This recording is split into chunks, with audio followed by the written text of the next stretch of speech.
Paramashivoham. Om Nithyananda Paramashivoham. Om Nithyananda Paramashivoham. Om Nithyananda Paramashivoham. Om Nithyananda Paramashivoham.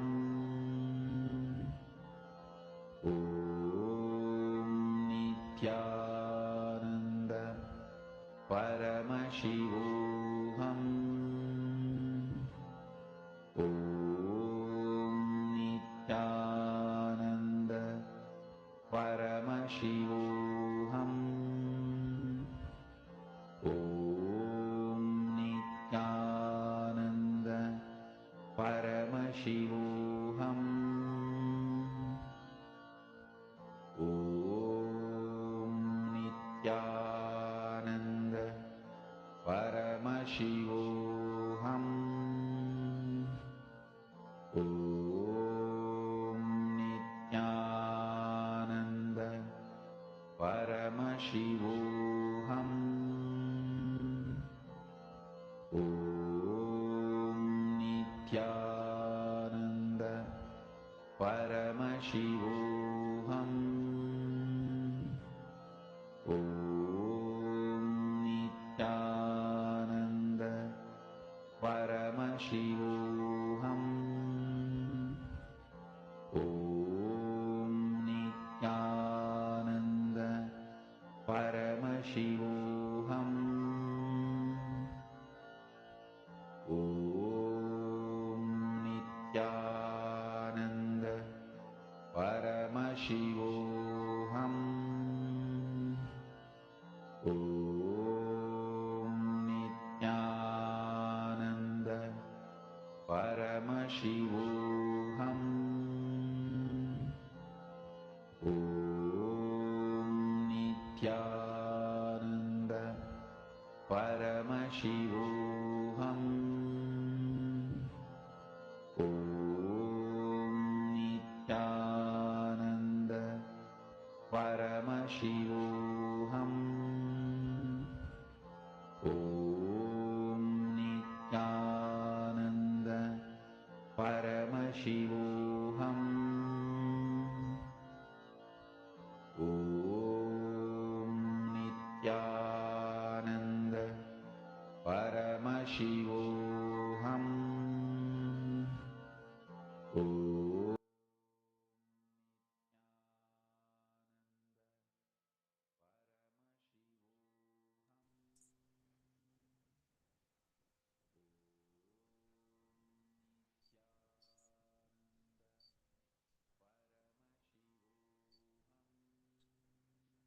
Yes, I request all of you to post your response in the chat, whether how many rounds you have manifested. See the power manifestation is nothing but you experiencing the state of Paramashiva within yourself. For how many minutes you're enjoying that space. It's not about how much of rounds I'm getting manifested, how many rounds I'm not manifesting. No. It's about how many times I've been connecting back to Paramashiva. How many times I'm reminding myself I am Paramashiva. So the whole power manifestation is nothing but you experiencing the Paramashiva within yourself. That's it.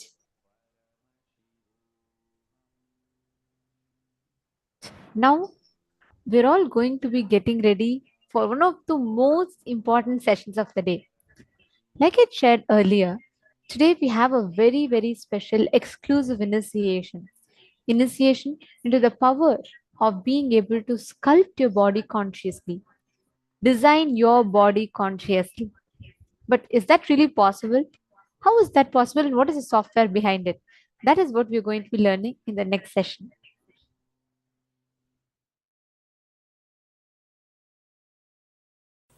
We always take our body for granted and exploit more than what it can do. Instead of feeling grateful towards it, we start exploiting the body. And if you feel grateful towards the body, the intelligence of the body will be more active and more alive. You go and pray to so many gods, so many goddesses, to so many deities, to so many gurus, but you never keep friendly attitude with your body. There is a beautiful technique in Tantra. They pray to their own body. They give their gratitude to their own body and they pray to their body. When I read about that early, first time, I was surprised. How can this help? But when I practiced myself, when I consciously scanned, I understood. First thing, your body intelligence gets awakened. Next thing, your inner consciousness starts respecting your biointelligence, your body intelligence. Now, as of now, your inner consciousness never respects the body's intelligence. You never believe body has got its own intelligence. Just understand one thing. If one piece of bread, if it has to be converted into blood mechanically, you need an industry which runs 3 kilometer distance. If you have to do mechanically, you need an industry which runs 3 kilometer distance. But in this 6 feet, it's continuously happening. Continuously it is happening, day in and day out, not even one day strike. Continuously, the blood is getting converted into blood. And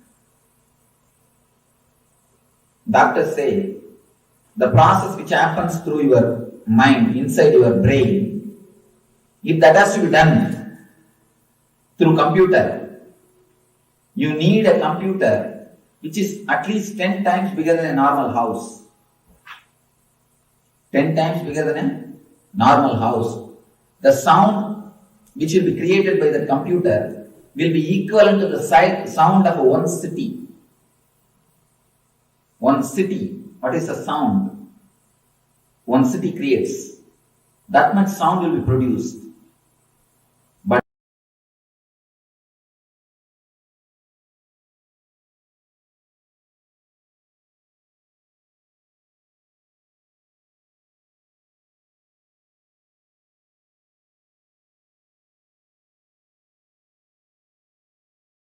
it's a temple of consciousness.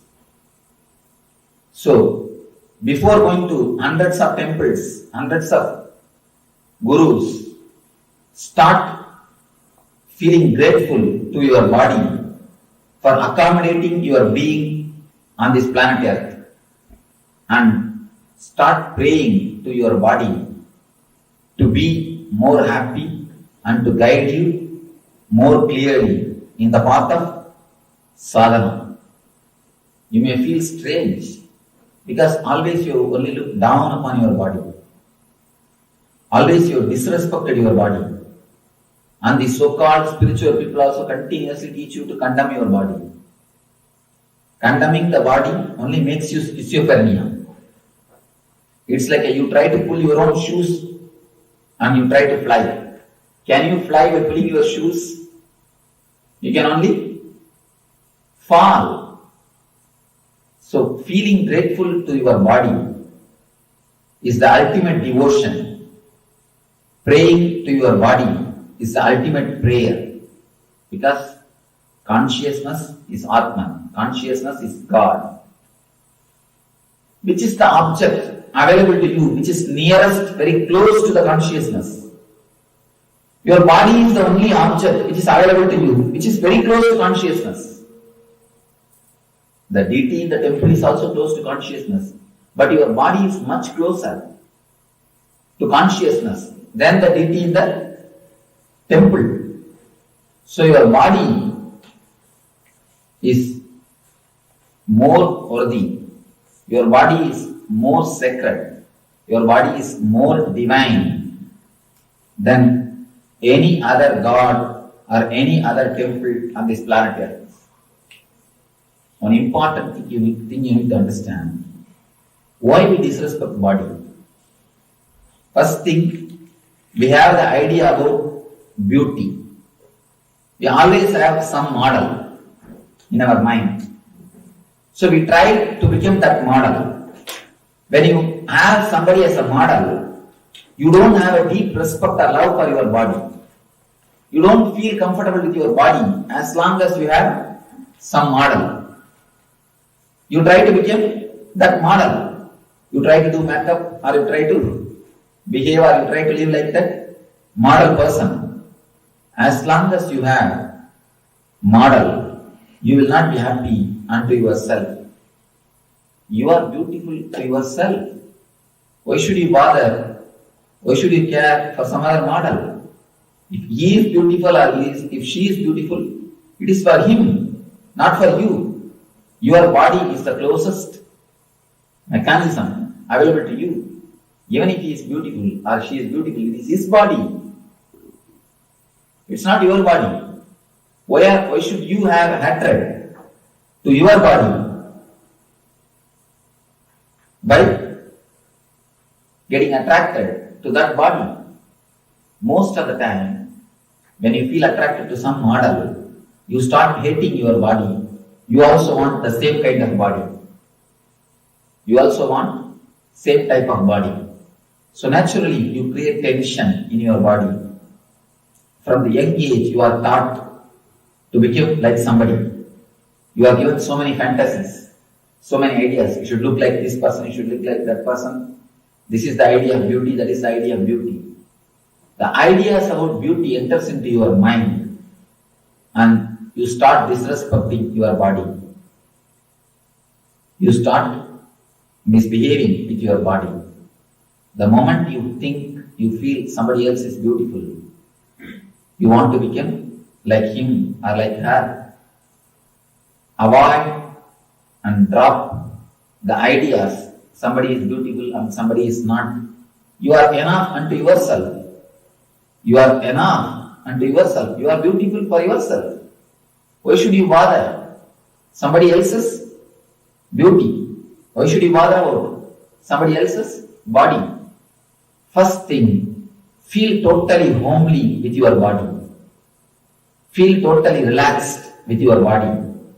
Start feeling grateful to your body for giving you so many types of pleasures. It has given you so many different kinds of pleasures. Pleasure of tongue, pleasure of smell, pleasure of eyes, pleasure of hearing, pleasure of sex.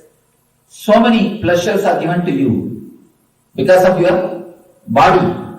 Your body gives you so many kinds of pleasures to you. You must feel grateful to your body intensely because it helps you and it shows you, it gives you so many pleasures.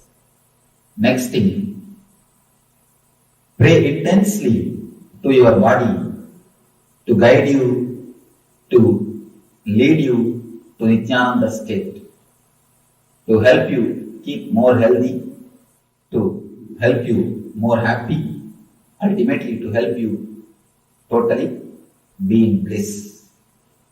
One more thing, your body listens to your prayers. Understand?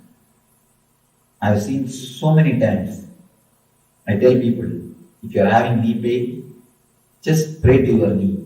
Please get healed. Please heal yourself. If you have neck pain, pray to your neck. You will see the result. Because of the integrity with intra-organ and internal organ, not only you manifest health, you can design your body as you want, you can manifest multiple powers and possibilities. I tell you, even if you do little completion, you can understand what I said. When Yogananda Puri got up and said, my body, how can they do something which I cannot do it to this body by myself? Contemplate on this. Contemplate on this. You don't need to build power station. You just need to be connected with a proper copper wire. That is called integrity. That's all. Power station is here.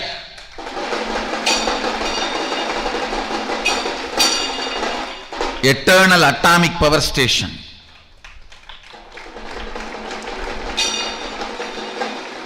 You don't need to. You always felt all this Sadashivoham or the spiritual enlightenment, everything was very difficult because you are planning for building a power station which you don't need. I did it already. You just need connection. Integrity is the connection.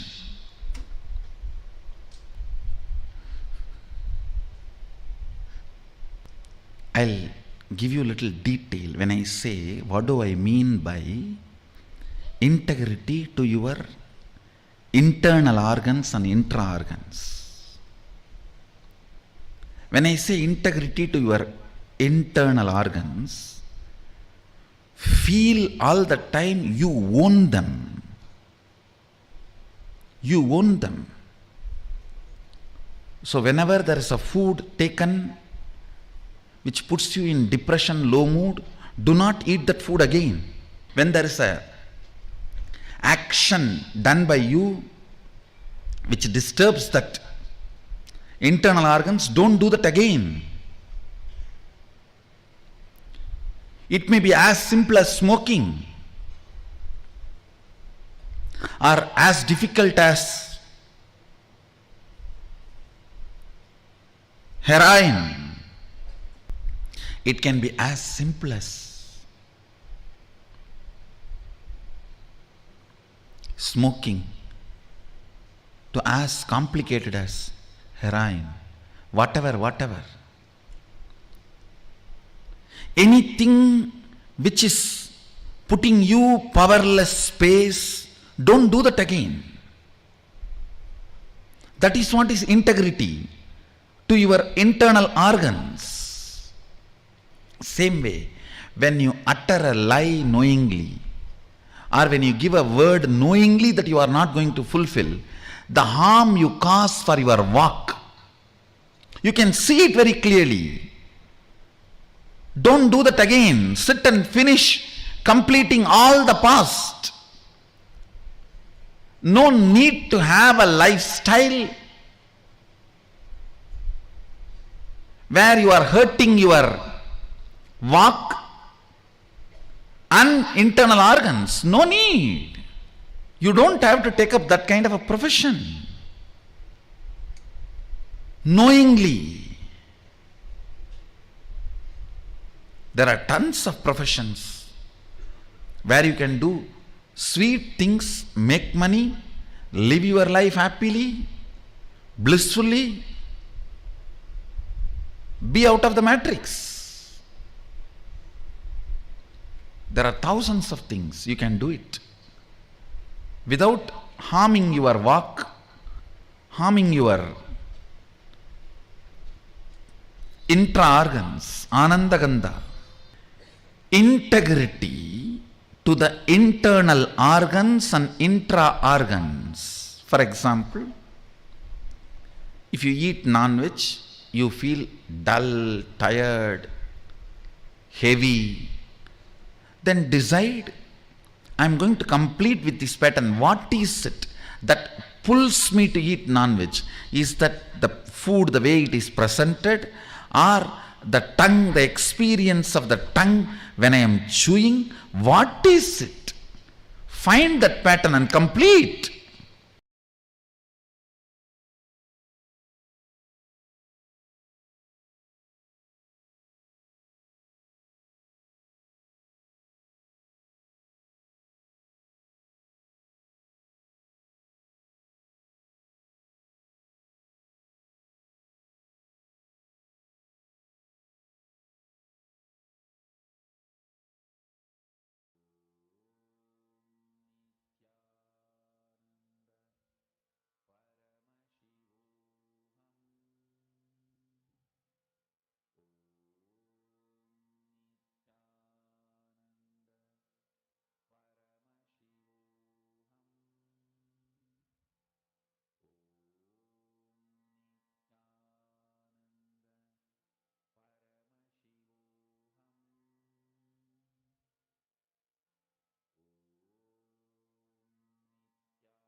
So rishis say, declare,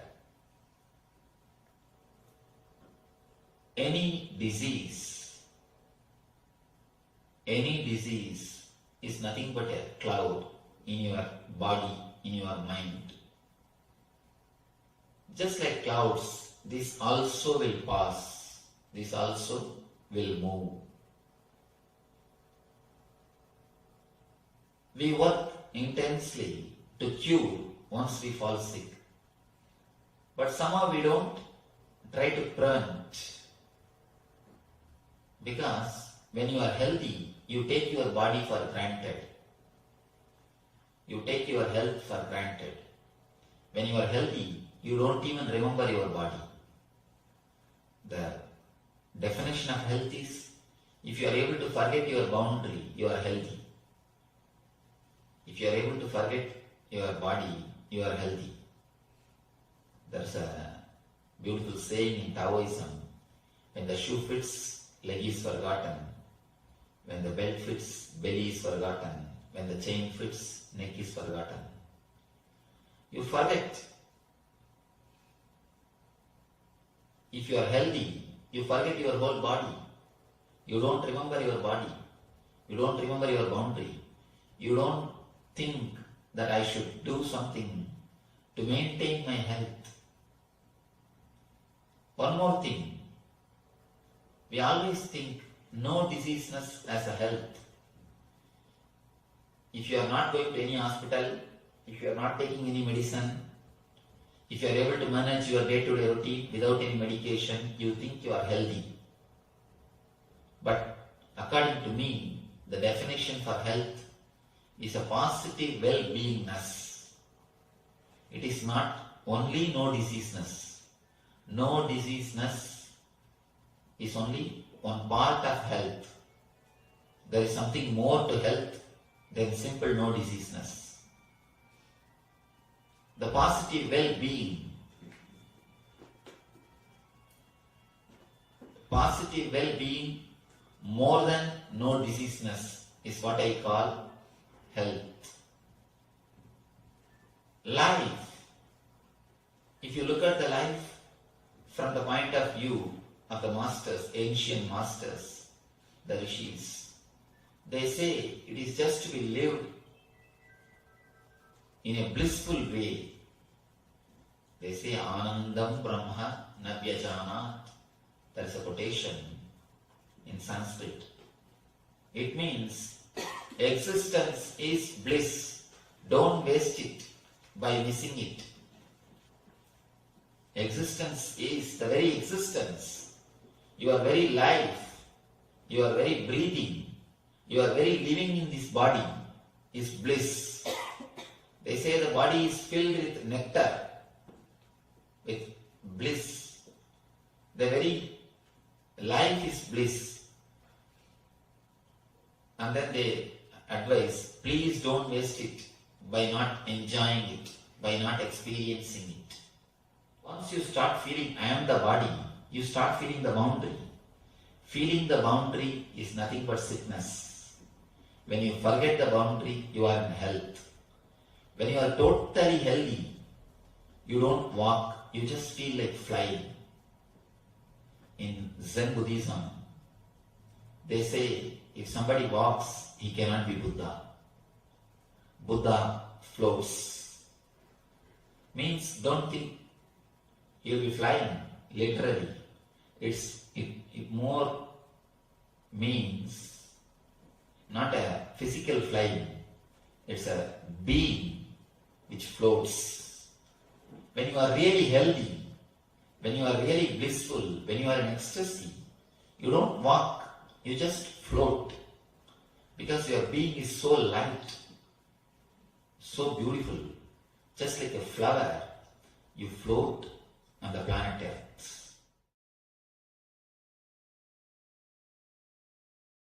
Few basic truths, basic understandings. One, health is not just absence of illness. If you are not in the hospital, if you are in the house, don't think you are healthy. Health is not just absence of illness. It is something more than that. It is well-being. Just because you are not in the hospital, absence of disease does not mean you are healthy. First truth. I want you to internalize these few truths so that we will further work on some homeworks. Second, health is a state of physical, psychological, emotional and spiritual well-being where you feel life is good. Rarely, sometimes when you wake up in the morning, maybe for 10 minutes or less than 10 minutes, you will feel life is good. Wow. But very rarely you feel that. Those are the moments you are healthy. But in the modern day, especially city life, the stress level is so high, you forgot like this, sometimes you even feel life is good. Health is a state of physical, psychological, emotional and spiritual well-being. I wanted you to understand not only your patterns or engram, even the way you feel about you is very important for your health. Even if you don't have any external stress, but if you have a wrong idea about you, that itself can destroy your health. I have seen many villages. They don't have any stress. They are not in corporate companies. They don't need to get up and just eat their breakfast while driving and land in the corporate office and whole day get kicked by the boss, and the evening come back and just sit in front of TV for 1 hour and fall asleep. No, they don't live that life. Many Indian villages still retain their innocent life. Morning slowly they will wake up around 9 o'clock, come and sit in the village tea shop and drink the tea and talk the whole politics and story, everything till 12 o'clock. Then slowly 1 o'clock take bath and go around and see the land, the agriculture happening, come back 7 o'clock and sit in front of TV till 10 in the night, fall asleep. There are people, even they fall sick and they also don't live long because the concepts they carry about themselves, the ideas they carry about themselves. Not only the active pattern, the passive beliefs you have also affects your system, also affects your health. I can define health. Physical health means the stomach which can digest anything. Mental health means the mind which can digest any concept. The mind which can digest any concept is mental health. Stomach which can digest anything is physical health.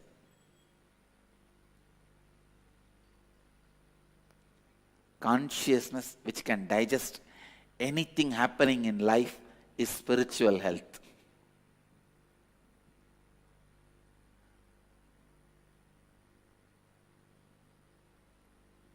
I tell you, with these 4 tattvas, integrity, authenticity, responsibility and enriching,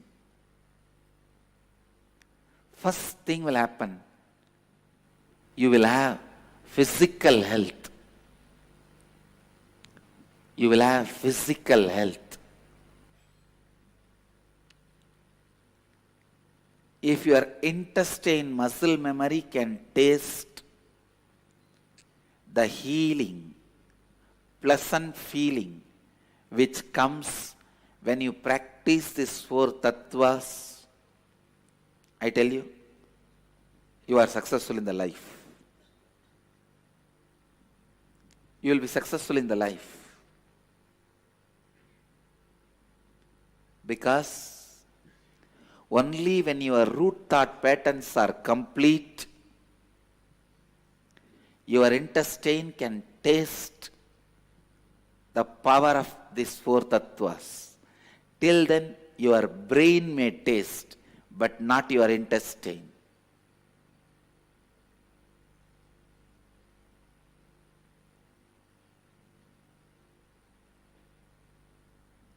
Only when you are in completion, your stomach can sit in a relaxed way. Sitting without restlessness can happen only if your navel is cool and healed. Only if your navel is complete and healed. Spiritual activism starts when your muscle memory experiences, cognizes integrity, authenticity, responsibility, and enriching.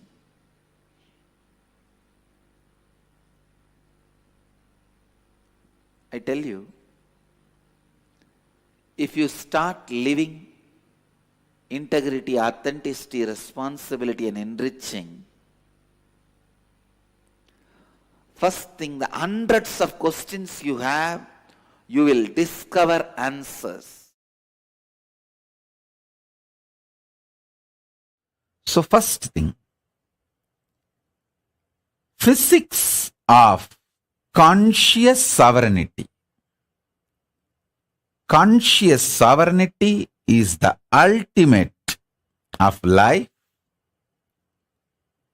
Physics of conscious sovereignty is building a body with a spiritual stamina. Listen intensely. Listen carefully, deeply. Every word now I utter can become your realization, your experience. So listen. Building a body with a conscious stamina. Actually,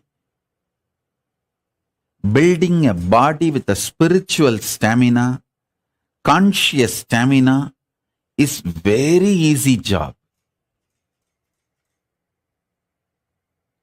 Too easy. I can give you just some 10-15 simple tips.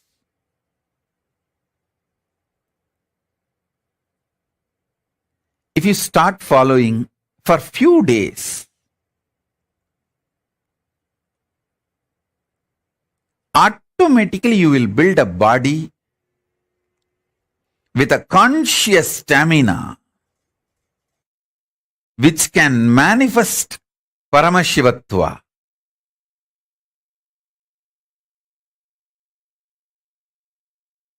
Because my gurus have done it for me.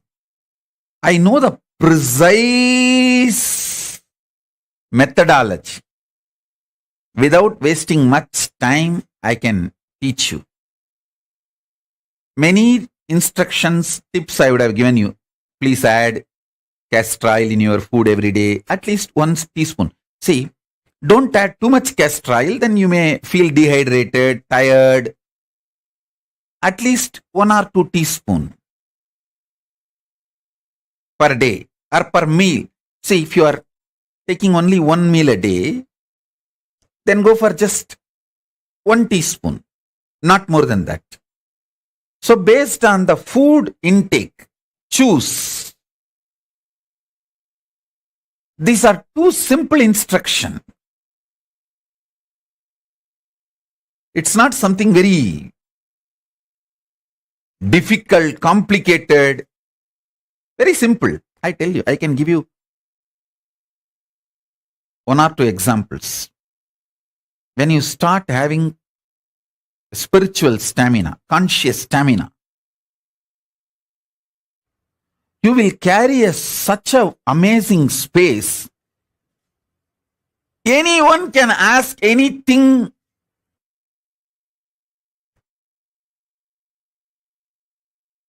You will never feel irritated. You just know you are so happy they asked you. You will never feel demanded. You are so happy.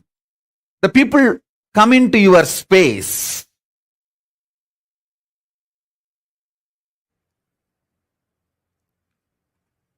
More and more people you enjoy in your space, more and more you are a successful being. Because you know your pure space never gets trampled by even millions of people entering into your space.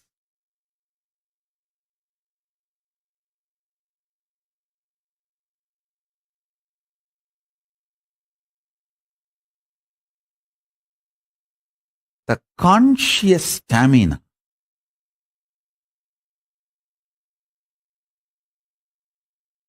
triggers, snowballs, initiates thousands of good things in your life. I tell you, 1 teaspoon castor oil can keep you in a pleasant mood 24 hours. Don't take my words casually. I am very serious. If you start doing it, you will understand. If you start doing it, you will understand. Within 6 months, you will understand. If you are a person constantly irritated, easily triggered, just use castor oil. You may think, what, castor oil? To remove the irritation? Yes, I am telling you. Castor oil will remove the parasites sitting inside your stomach, which triggers irritation continuously. The castor oil and parasites are anti. They don't like it. Listen carefully. Your pitta is responsible for making you doubt about yourself and about your future. See, many times you feel insecure. Oh, if I take sannyas, will I be happy in KAILASA? If I take up this commitment, will I be happy in my life? Not being sure about yourself, you destroy your life so much.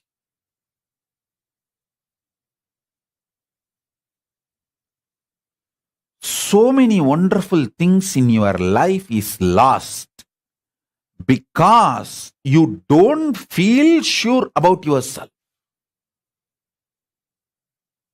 Especially spiritually, consciously. I've seen so many people have this problem. Will I be happy if I take sannyas? Will I be able to be peaceful and happy if I choose to be with Swamiji? Will I be happy if I choose to be in KAILASA? All you need is just this Karsalangani powder, Karsalangani leaf, and every day apply on your upper palate and clean the whole pitta and kapha. Make your body samatva body, samatva sarira.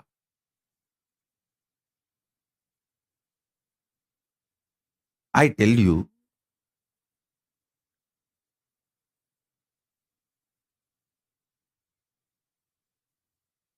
not only my Guru gave me 5 gulfi ice cream, he gave me something, the greatest, which is useful in my life till today.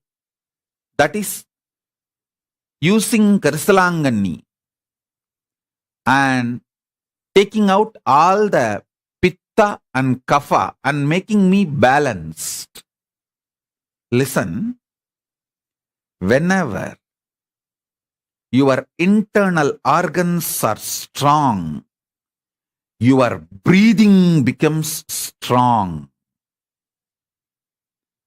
Strong breathing builds a strong internal organs, strong body. Very easily you will build strong muscles.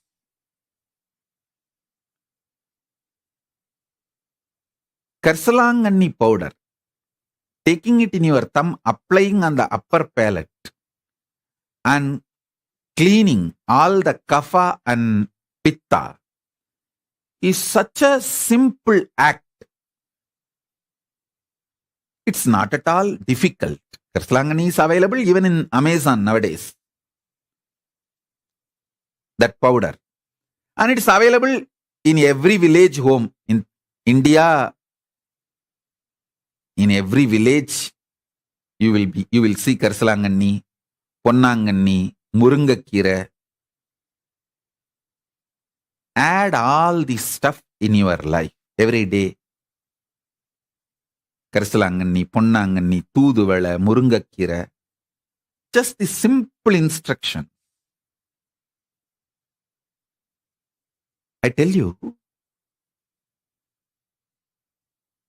strong internal organs, when the kapha is cleansed, you get the stamina in your breathing, strong breathing. When pitta is cleansed, you get the strong visualization. You will not have doubt about yourself. When sometimes people tell me, Swamiji, I can't handle, I don't know how to care about how to carry on with my life. I feel like I may have a mental breakdown. This problem is because of the pitta. If you ever had the feeling, oh, I may have a mental breakdown, I cannot handle this, I'm feeling suffocated. If you had this problem, your problem is simply pitta, nothing else. Apply Karsalangani on your upper palate. Clean your pitta. You will have so much confidence about you.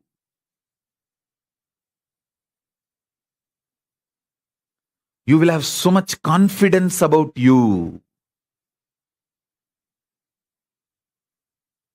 I tell you,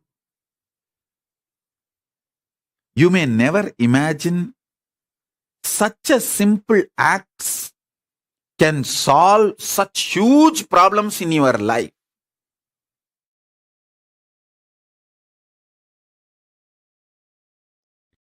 First, I will reveal what Paramashiva reveals.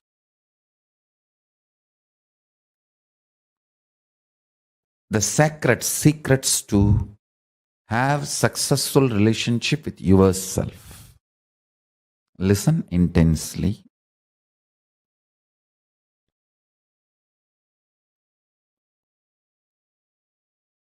Your body evolved various levels from amoeba to fish, fish to monkey, monkey to man, and still it is evolving. This process is called mutation and natural selection. For example, based on the situation, for your survival need, your body goes through a process called natural selection and your DNA gets better and better. with this natural selection process. Unfortunately, still human beings are not realizing the truth. You are totality of the evolved body and descended consciousness. Please listen. You are totality of evolved body and descended consciousness. You are not just evolved from monkey, just an evolved body. Evolution theory is not wrong, but not complete. Listen to the truth. How the body evolves with the process called mutation and natural selection. That's the words scientists are describing as a reason for our body, our system evolving, and DNA having breakthroughs. Just like evolved body, the descended consciousness have its own process. Descended consciousness has its own process.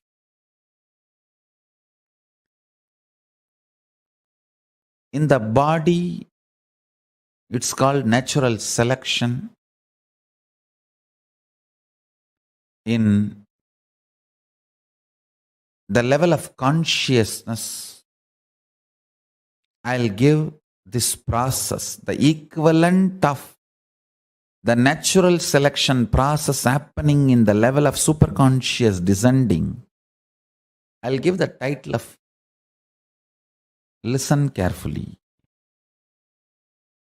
conscious decision. In natural selection, you have to select from available options. In conscious decision, everything is possible for you. There is no limited options presented in front of you. There is no such thing as here there are million options, choose from this. No. Only in the body level, physical level, million options are presented and you are asked to choose anyone. That is what is called natural selection, based on the situation, survival of the fittest, and multiple reasons you do natural selection. But the descendants of the superconsciousness, it's a conscious decision. The good news is this moment you can decide to be liberated. There is no step by step. This moment consciously you can declare, I am unclutched. Then the pure superconsciousness will just blast your whole body and DNA and alter it to the level for the superconsciousness, Paramashiva, to manifest his glory, the state of Paramashiva, space of Paramashiva, powers of Paramashiva and being of Paramashiva. Listen.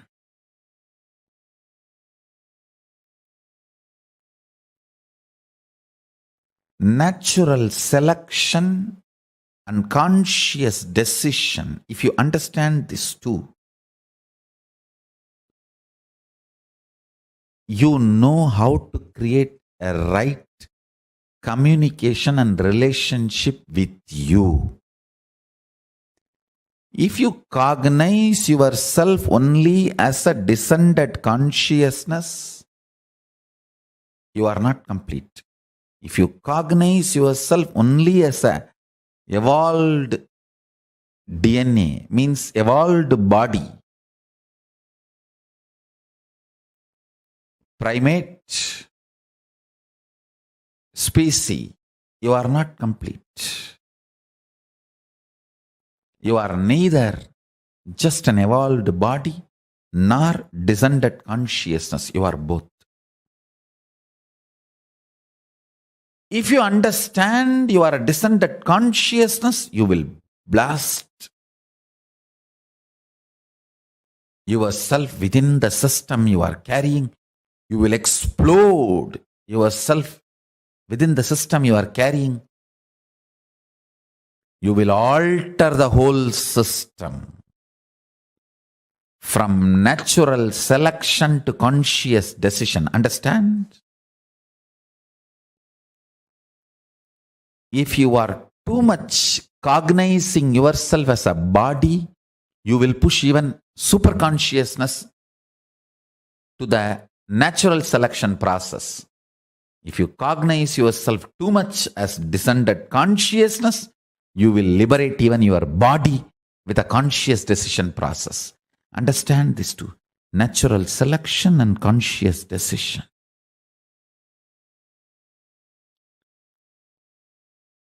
See every day in your life how your life is flowing. Is it more natural selection based or conscious decision based?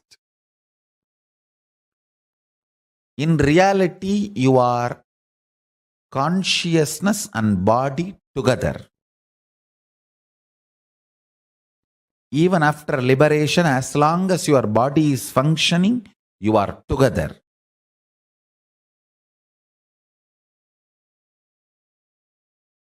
The good news is you can open the floodgates of consciousness and blast your whole system with that super consciousness. Then even your body will start acting in the level of conscious decision instead of natural selection.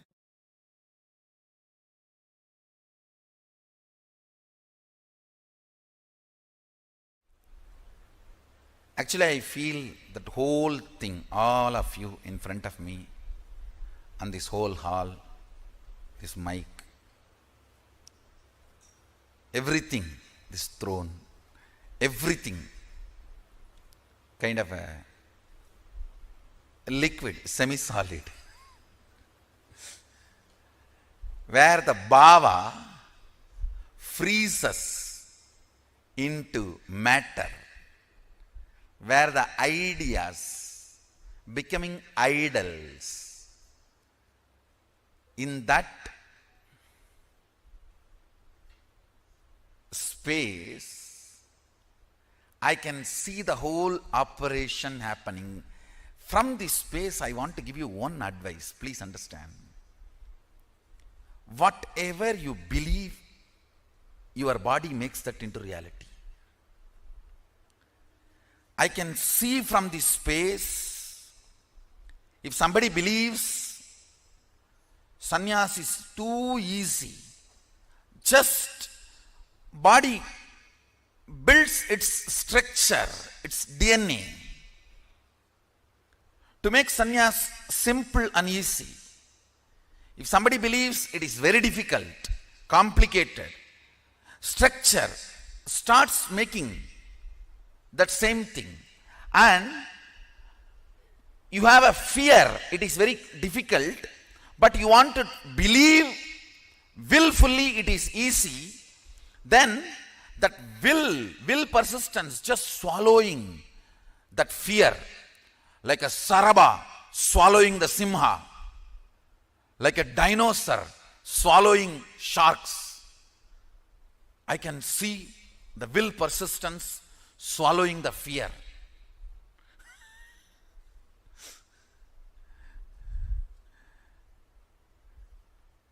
If you feel living in this place is the best, I am seeing you manifest that. If you feel there is problems here, I may not be in tune with this now, then I see that same thing getting manifested. If you feel the fear is there, I may not be successful, I may not fit in, but with will persistence you want to feel, no, I will fit in, this is the best place. Then I see the will persistence behaving like a sharaba listen. I am not 4D theater, Universal Studio to shake you and give you the experience of earthquake, accident. No. I don't need to do any of that. My words are enough. I tell you, really I tell you, today I'll make you experience how liquid you are.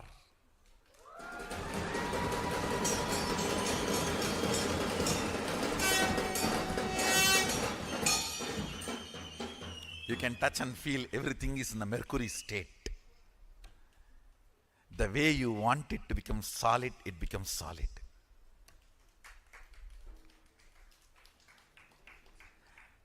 Your cognition solidifies it. That is what is consolidation.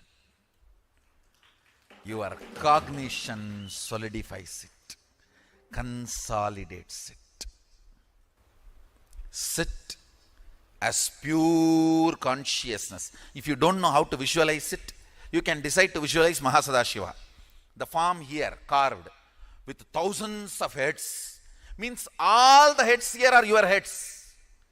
The head of the Indra, head of the Chandra, head of the Surya, head of the Shani, head of the Guru, head of the person who is sitting in Batala, everything is part of your head, your neck.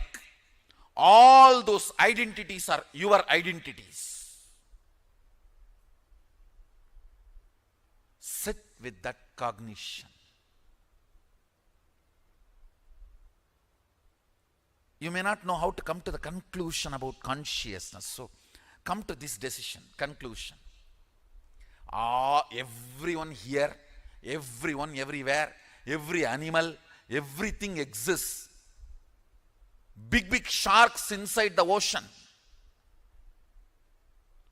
Huge living and non-living entities. No, I should not use the word non-living, sorry. Animate and inanimate. They may be inanimate, but they have life. They are alive. Stavaram jangamam vyaptam. Whether it is stavara or jangama, you penetrate everything. You pervade everything. Sit with that decision. Sit with that conclusion. I'll show you how liquid this whole universe is. It is your bhava does the spanda. It's your bhava does the spurana. Understand? I'm really seeing this whole semi-solid existence. I'm actually sitting on the threshold.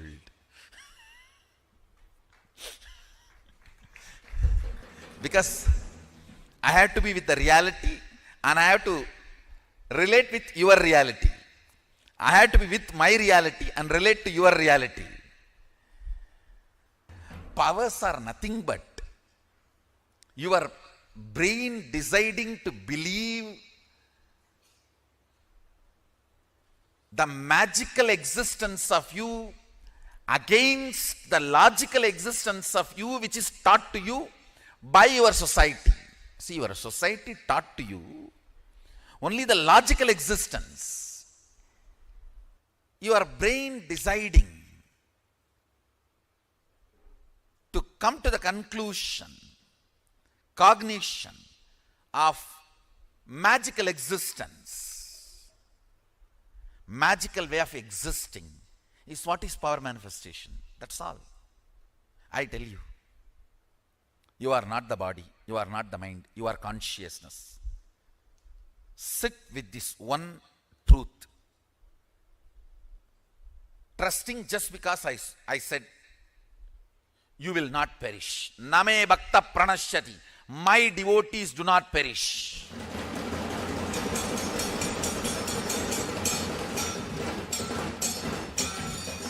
When you come to the conclusion, your consciousness, your pleasures will change.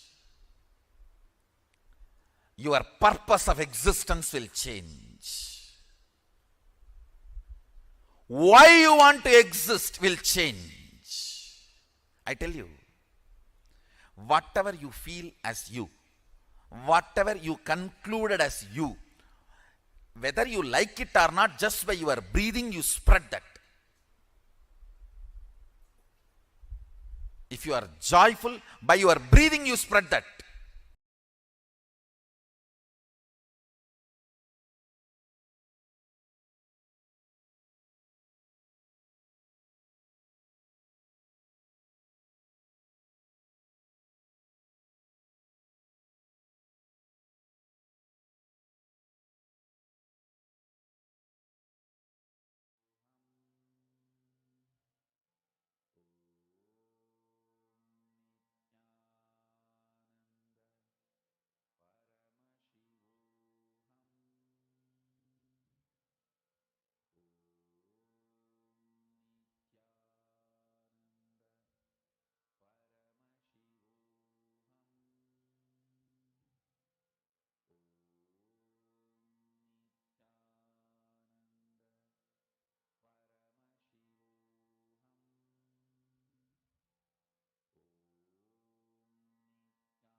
What you feel as first person, I, You all know first person means I, second person is you, third person is he. Body is never first person. Whoever believes, cognizes body is first person is called rogi, sick. I'll say mentally sick.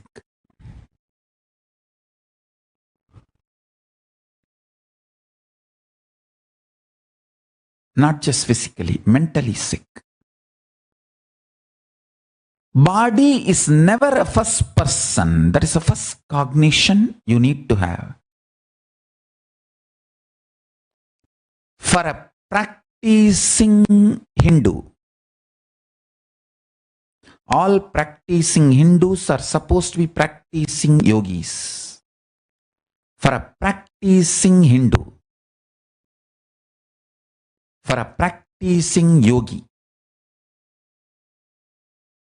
body is second person. He, sorry, not he, you. Body is second person. Understand? Whoever looks at the body as the second person, you will be free from all sickness. The fundamental disease as per the Ayurveda, Paramashiva's medical science, hunger and sleep, even that will disappear if you cognize body is second person. Understand, body is really not first person. You being taught body is first person is the fundamental delusion. And from there starts all exploitation and bondage. Society starts exploiting you. Everyone starts exploiting you.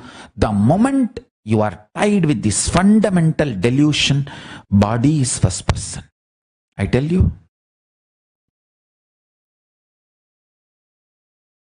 I'm making this statement. Just this one realization, your body is not first person, it is second person for you. You will conquer all diseases, disorders. You will never be a rogi, you will be bogi. Means a person with a lot of pleasantness. Understand? Surely bogi is lesser than yogi, but much higher than rogi. Rogi is person with sickness forever.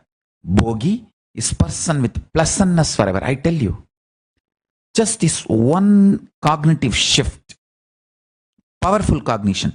You are not, your body is not first person for you. Your body is second person. That powerful cognition, cognitive shift, when you manifest that powerful cognition in you, your whole blood will feel like a honey. Your whole body will have so much of bhoga, pleasantness. You will become such charismatic person. Anybody who comes around you, you will seduce them. They will fall for you. Understand, just this one cognitive shift can heal all sickness. When you see body as a second person, you will eat so less.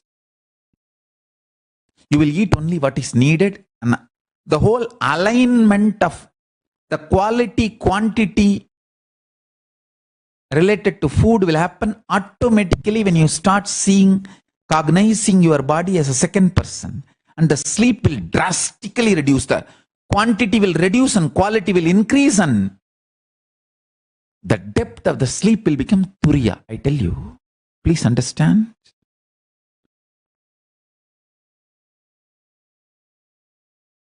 Your skin will be shining if you see your body as a second person. You will become a most handsome, glamorous, beautiful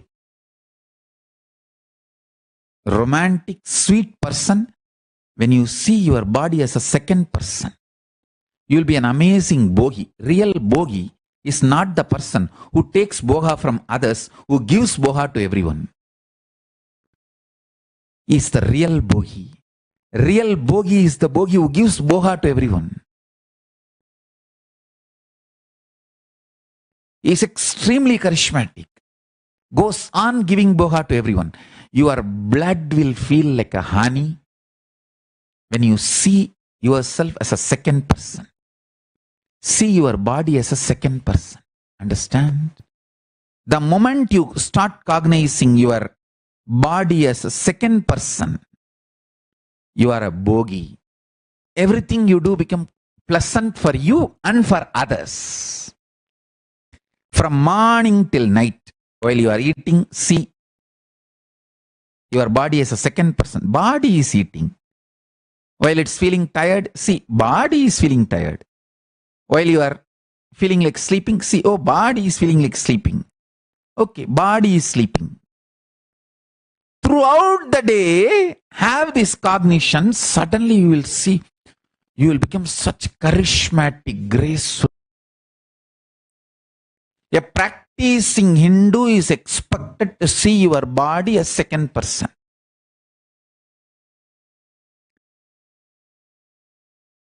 Practicing yogi should cognize body as third person, not even second person.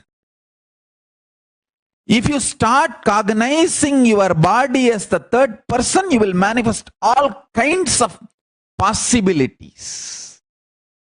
Extraordinary yogic fiats. You will not have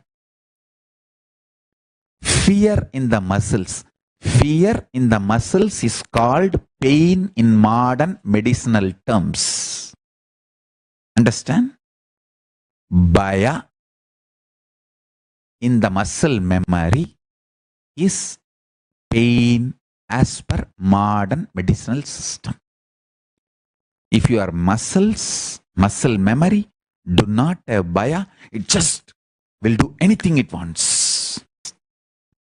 If you see your body as the fourth person, what is fourth person? Means cognizing all bodies are your bodies. You can spontaneously, simultaneously operate all bodies through your will or free from the will. While you are operating the body you are holding. Just like the body you are holding, how you can operate simultaneously, spontaneously, you can operate all the bodies all the time. That is what I call incarnation. Understand? If you see your body, if you cognize your body as the fourth person, you are an incarnation. The Meenakshi Sundareshwara's body is an incarnation body. They were seeing their bodies as fourth person. Then you manifest all powers. Whoever manifests powers for those few seconds, when you manifest powers, you are in the state, you see your body, you cognize your body as fourth person. Understand? If you can read through others' third eye, if you can manifest powers through others' body, those few chanas, seconds, you are in the space of fourth person. That is how you manifest powers. Whoever manifests powers through other bodies, cognize themselves as fourth person for those few seconds. Understand? Yoga is all about raising yourself next level. From the first person, move to the second person. From the second person level, move to the third person. From the third person level, move to the fourth person level. That's all is yoga. Yoga, as per Paramashiva, is helping you, supporting you, step by step to move from the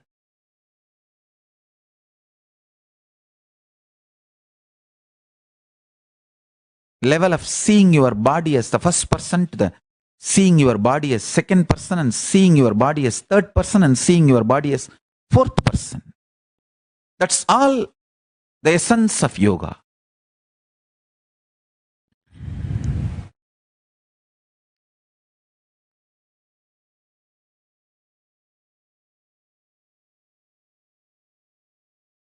You can use multiple methodology for this progress. For example, when I see myself from fourth person, I know the chemistry of my body, how it functions.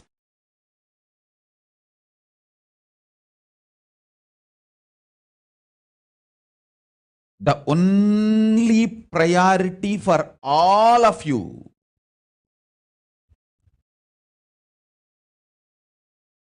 please understand, I am talking to anyone who has a little love or sympathy for me. For all of you, take this as a guru walk. Make your body consciously strong. Listen, gym will build muscles, but only yoga and Ayurvedic lifestyle will make your body conscious. See, only yoga will make your internal organs strong. Just see all over the world, especially in India, all these gym bodies are just dropping dead. All these gym body fellows, top, dying. Because gymming builds muscles, makes you look very nice in the outside. Yoga makes your internal organs strong and your ability to manifest consciousness strong.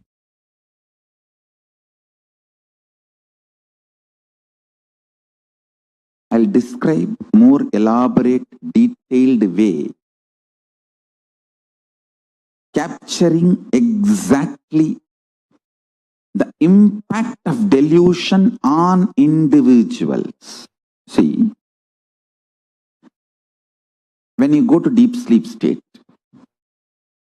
and move from there to dream state, from there to waking state, all these movements, if it flows smoothly, it's called health, mental health.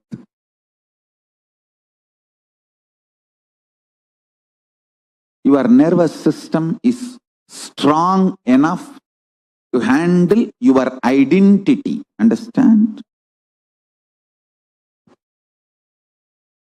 Stress means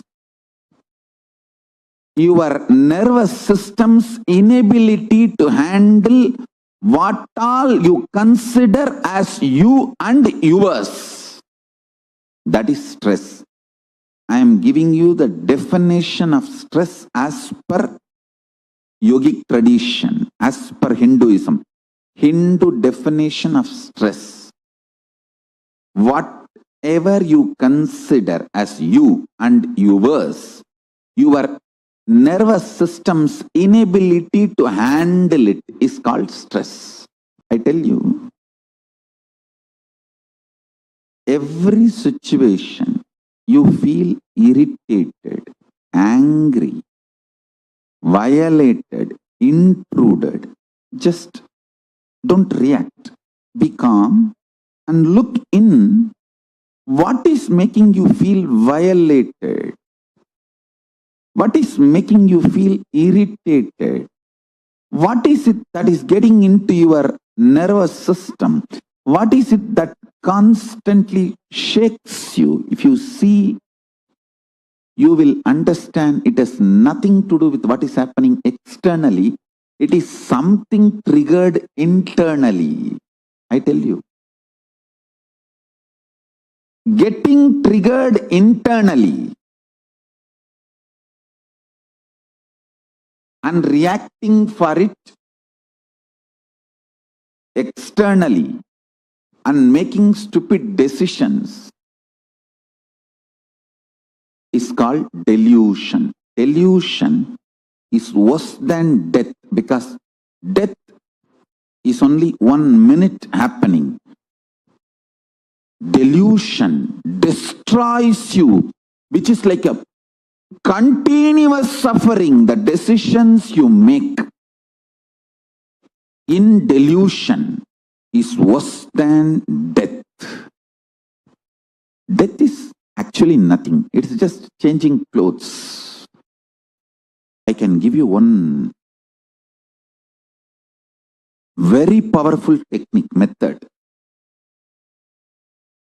Just decide to go liquid diet. See, when you don't give solid food, your body, when you don't give solid food to your body starts eating itself. Then it throws all kinds of anger, violence, tantrum, everything. It literally tries to make you mad. During that time, sit and do completion, read my books, Bhagavad Gita, Living Enlightenment. These are the best books. You will master your biochemistry, means the chemicals of your biology. See, the impact of the chemicals on your biology, if you master that, you will live such ecstatic life. See, Nirahara Samyama is nothing but you becoming Mahabhairava. See, Mahabhairava is described to be a human flesh eater. Naramamsa Bhakshini. That doesn't mean you will kill human beings and eat. No. Your own body eating itself is Naramamsa Bhakshini. Your own flesh is eaten by your own body. When you don't give solid food, you are Mahabhairava, Akasha Bhairava. Sit as Akasha Bhairava.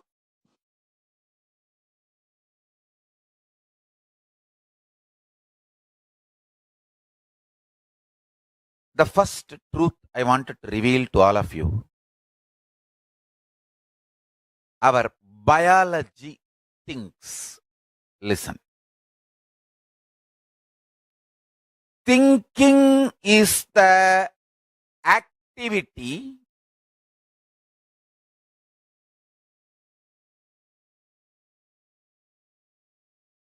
that affects directly one end the consciousness, the other end tip of your fingers, nails, tip of the hair. I mean, the whole thing is directly involved, affected in thinking. Understand? I'm using two words. Your nail, the fingertip, or tip of the hair, don't think it is not involved in thinking process, it is only affected by thinking process. No. No. I'm using two words.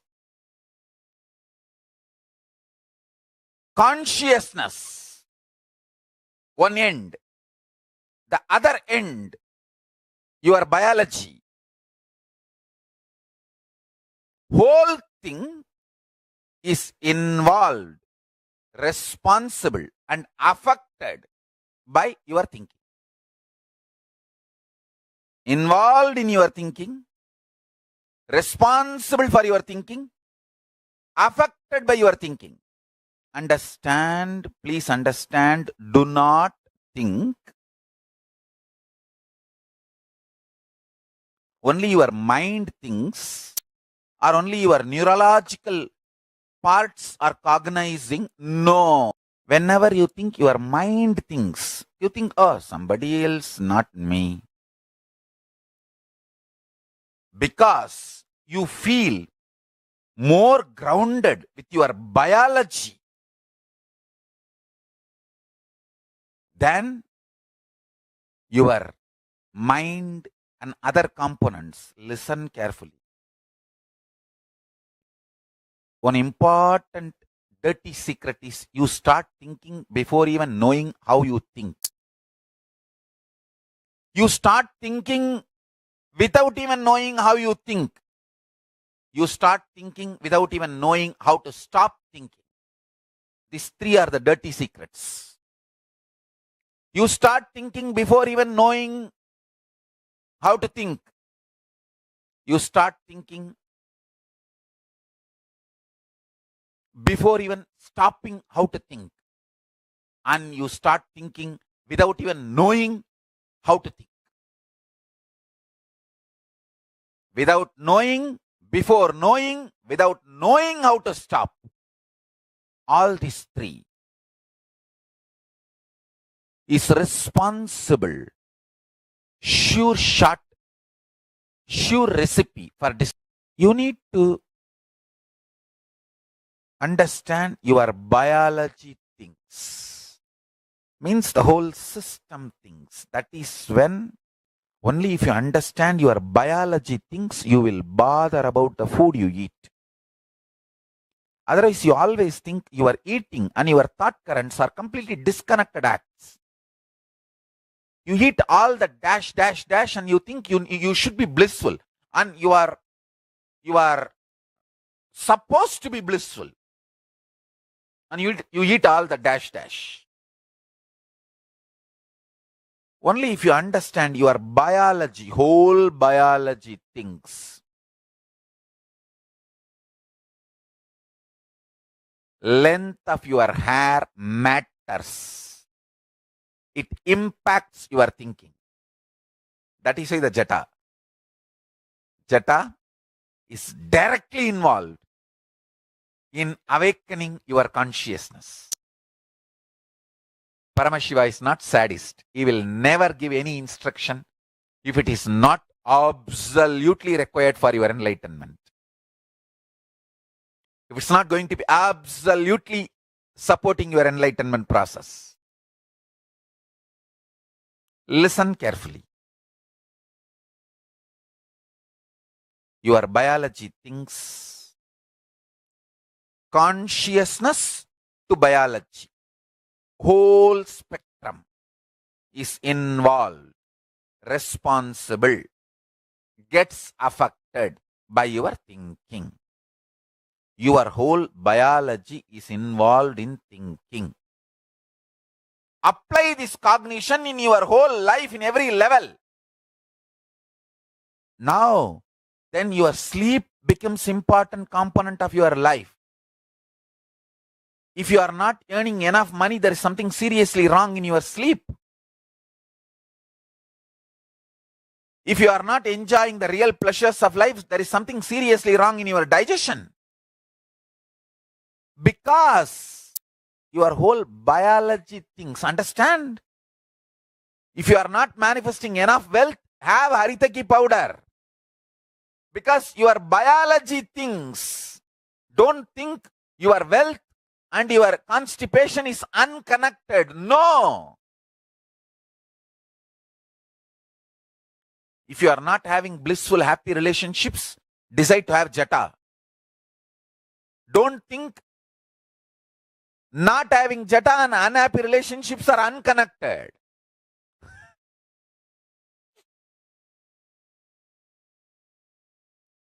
If you are not having enough fulfillment in your life, start applying bhasma. It will bring fulfillment every time you apply bhasma and enter into some activity. Even now, the moment I wake up from samadhi, the first act is I'll apply bhasma. Paramashiva. Your bank balance and the length of the jata is directly connected.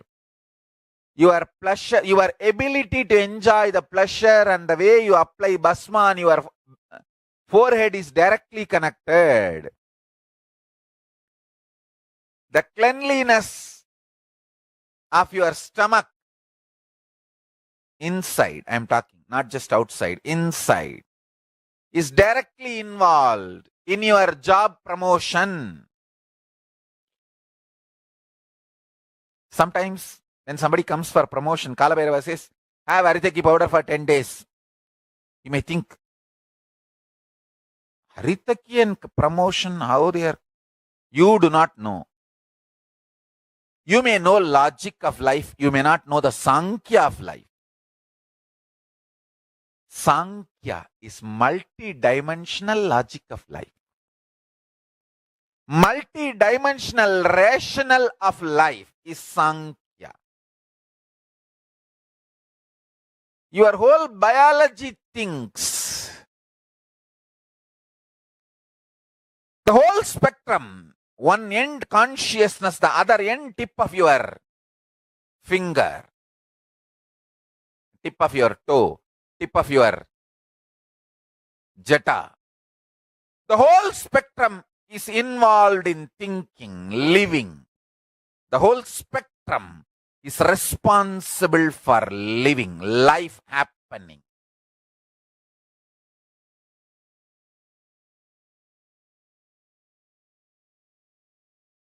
Yoga means the science of becoming enlightened and science of preparing the body for enlightenment. You can say the science of bolting the enlightenment experience in your physiology. So that is Hatha Yoga. He's a great master, Swatmarama. I was just going through his books, his works. When I was going through a sloka, it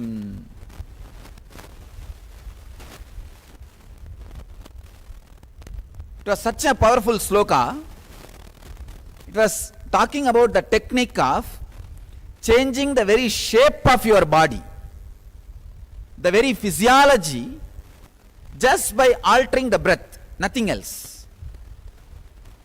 Just if you stop the one side nostril and shift the flow to the other side, just stopping the one side and shifting the flow to the other side, just playing with the flow of breath, flow of breathing, very playfully, the very physiological structure can be changed. The very size of the muscles, the very size of the hands, legs, eyes, the very physiological structure can be changed. I was really shocked. I said, oh God, how can this be? Does it really work in the modern day? Please understand, any technique, any process, any method, first I apply it on this physiology which I am having. See, this physiological structure, this body is born and brought up in this modern day, went through all the ups and downs of this modern day body, whether food or lifestyle or system, everything. So I apply it on this physiology. Only if it works on this body, it will work on those bodies. Actually, only if I apply it on this body and experience it, I will get a right word to transmit that experience in you. Transmit that technique on you. Transmit that process to you. That is an important thing you need to understand. I decided to apply that process on me. I'm just seeing how the whole flow happened. See, for example, if you lift 10 kg with your right hand, some changes happens in your muscles. Some changes happens in your breath, breathing. Some changes happens in your chakras, energy centers. Understand? When you lift 10 kg, some changes in your muscles, some corresponding changes in your breathing system, corresponding vibration changes in your 7 chakras. So I was trying to do this trying to reverse this whole thing. I tried to create the same vibration in the chakra. I saw very clearly the same breathing changes are happening and same muscle changes are happening. So now I know the formula of shaping your body without working out.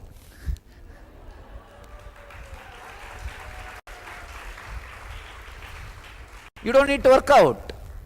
Just sit and create certain particular vibration with either sound or simple change of breathing technique, breathing formula.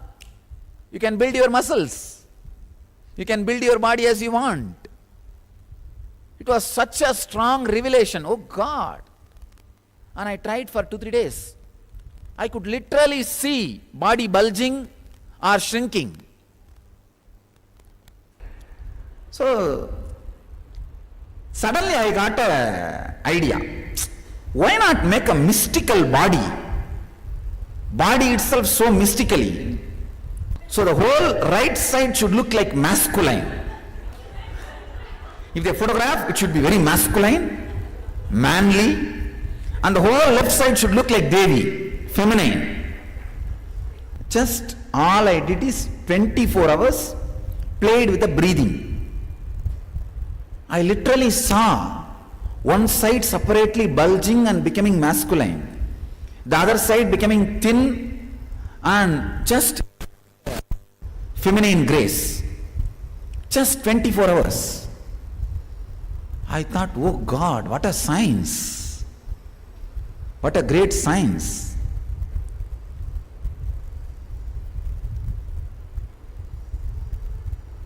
That surprise and shock. See, I always know Hatha Yoga was great science, but I never thought it is alive even to this body. It works even on the modern day human bodies.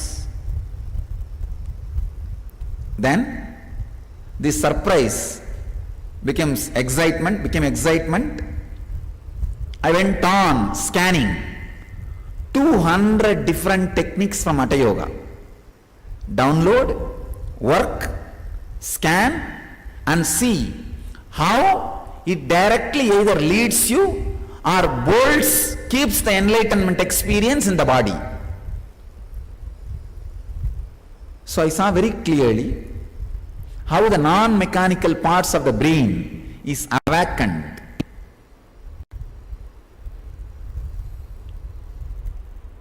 How that enlightenment experience can be stored in the body. The intelligence can be stored in the body. So every day it was such an excitement. Free time, 53 days. Where will I get? Every day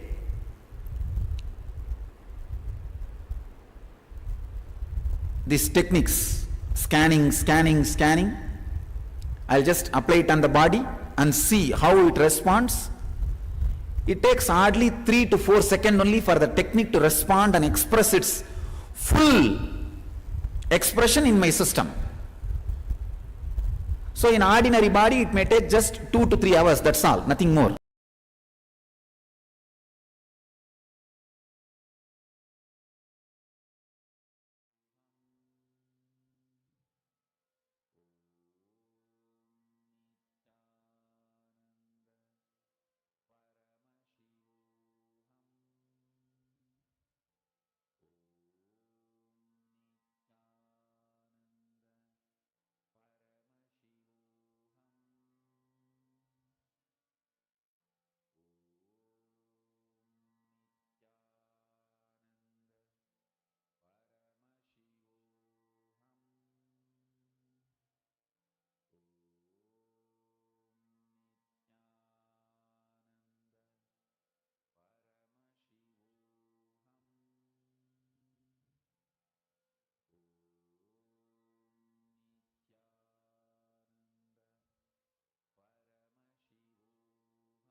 Swamiji revealed one of the most amazing secrets about health. Actually, what science Swamiji revealed in this, right? Exact same science. It is this exact same principle that all of us live, practice in Kailasa, which gives us one of the most amazing health. I'll just share with you all one incident. See, in Hinduism, every single science, whether it is Nirahara, whether it is Kaya Kalpa, whether it is Brahma Nirahara Samyama or Turyatita Samyama, whether it is just the eating through the havis, each of the samyamas that Swamiji has given is extremely scientific. Swamiji was telling in this about how Swamiji consciously designed his body, right? How many of you listened to that? Pavanaya, you've asked what is samadhi and why your third eye hasn't reached it yet. I'll share with you the answer. Listen to this; it'll answer your question. Are you there? Lauren Aya is saying he keeps doing the nirahara. Are you talking about the nirahara that you're doing? That you say that has been detoxing your system? I'll just share with you all this one incident because if you understand this, right, you will know the kind of impact that these sciences have on our body. When Swamiji says he is not just talking about, oh, go to gym, get your six pack and reduce your weight or get your abs healthy. No, it's not just that. He's giving us the science about how you can experience how you can experience the space of optimum health, arogya. How many of you listened to that incident which Swamiji shared about how Swamiji sculpted his body? Put yes in the chat.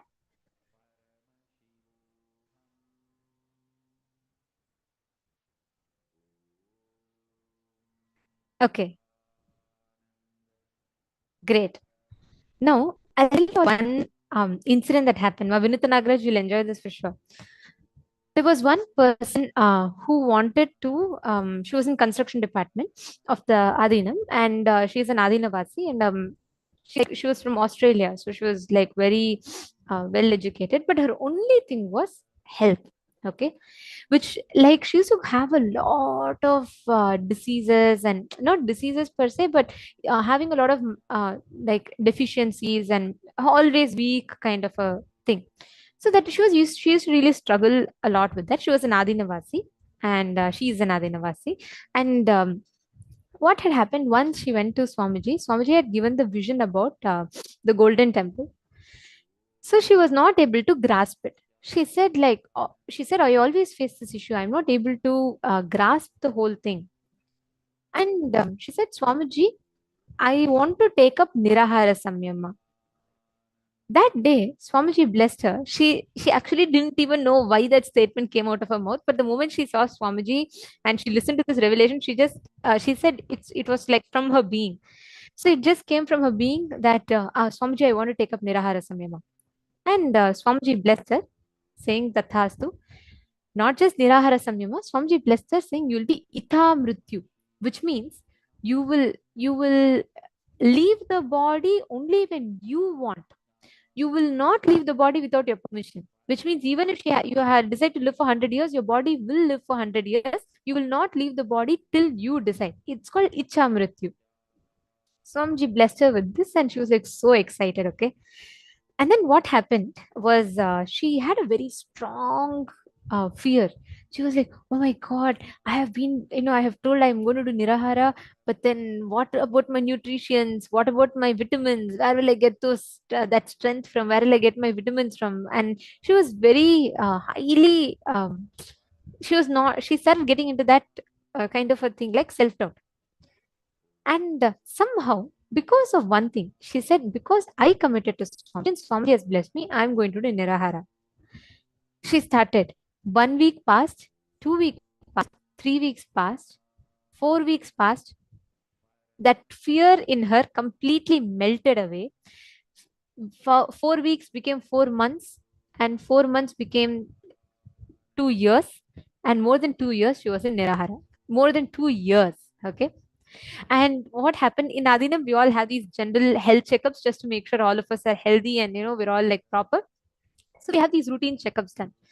So it so happened that once the whole group of us, we were all there, and the doctor had come to check us. Completely new doctor, and he'd come to check us, and all the Adinavasis there were checked. So he checked all of our health, and he said, okay, some each one he said, okay, this is good, everything is good, and for some people he said, okay, maybe you should take something like that.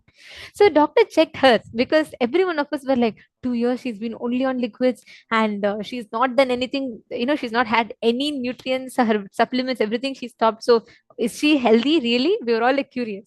And she was absolutely fit. She'd become very thin and healthy. Like, she's lost all the unnecessary weight and she became very healthy. The doctor came. I still remember. All of us were standing. The doctor checked her and the doctor asked her, "What diet are you having? The diet that you are eating is the best diet you're eating. And I suggest that everyone does the same diet as you are doing, because in this whole room, I see only you are having the most proper food." And she's the only one who used to not at all eat. The doctor said that her whole health was in the such an optimum level. Her blood, everything normal. Her her vitamin levels all perfectly fine. Her whole body, her eye, her everything completely healed itself. Even the problem she had earlier completely left her. And then we were all like amazed. The doctor said, in this whole room, I think only she's eating properly. We all laughed. We were all like, she's the only one who doesn't eat. All of us eat food. But just that one science of Nirahara had caused such a phenomenal change in the body. In the physical level, the body went through that repair, and the whole body was completely fit, healthy. So every one of us that are sitting here, see, please understand, each of us are gifted this same science. When Swamiji tells through Kaya Kalpa, you can master what exactly is happening in the body, he literally means it, because Swamiji has given us this precise science. How me or you can apply this science, how we can benefit from this on our daily life, is what we have to see. Because the moment you implement it, you will immediately see the results of this amazing science that Swamiji has revealed. This Kaya Kalpa is one of the best revelations from Swamiji.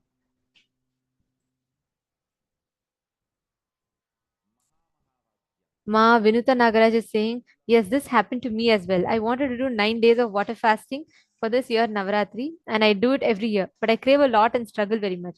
I feel so weak. But this year I asked for Swamiji's blessing before I started.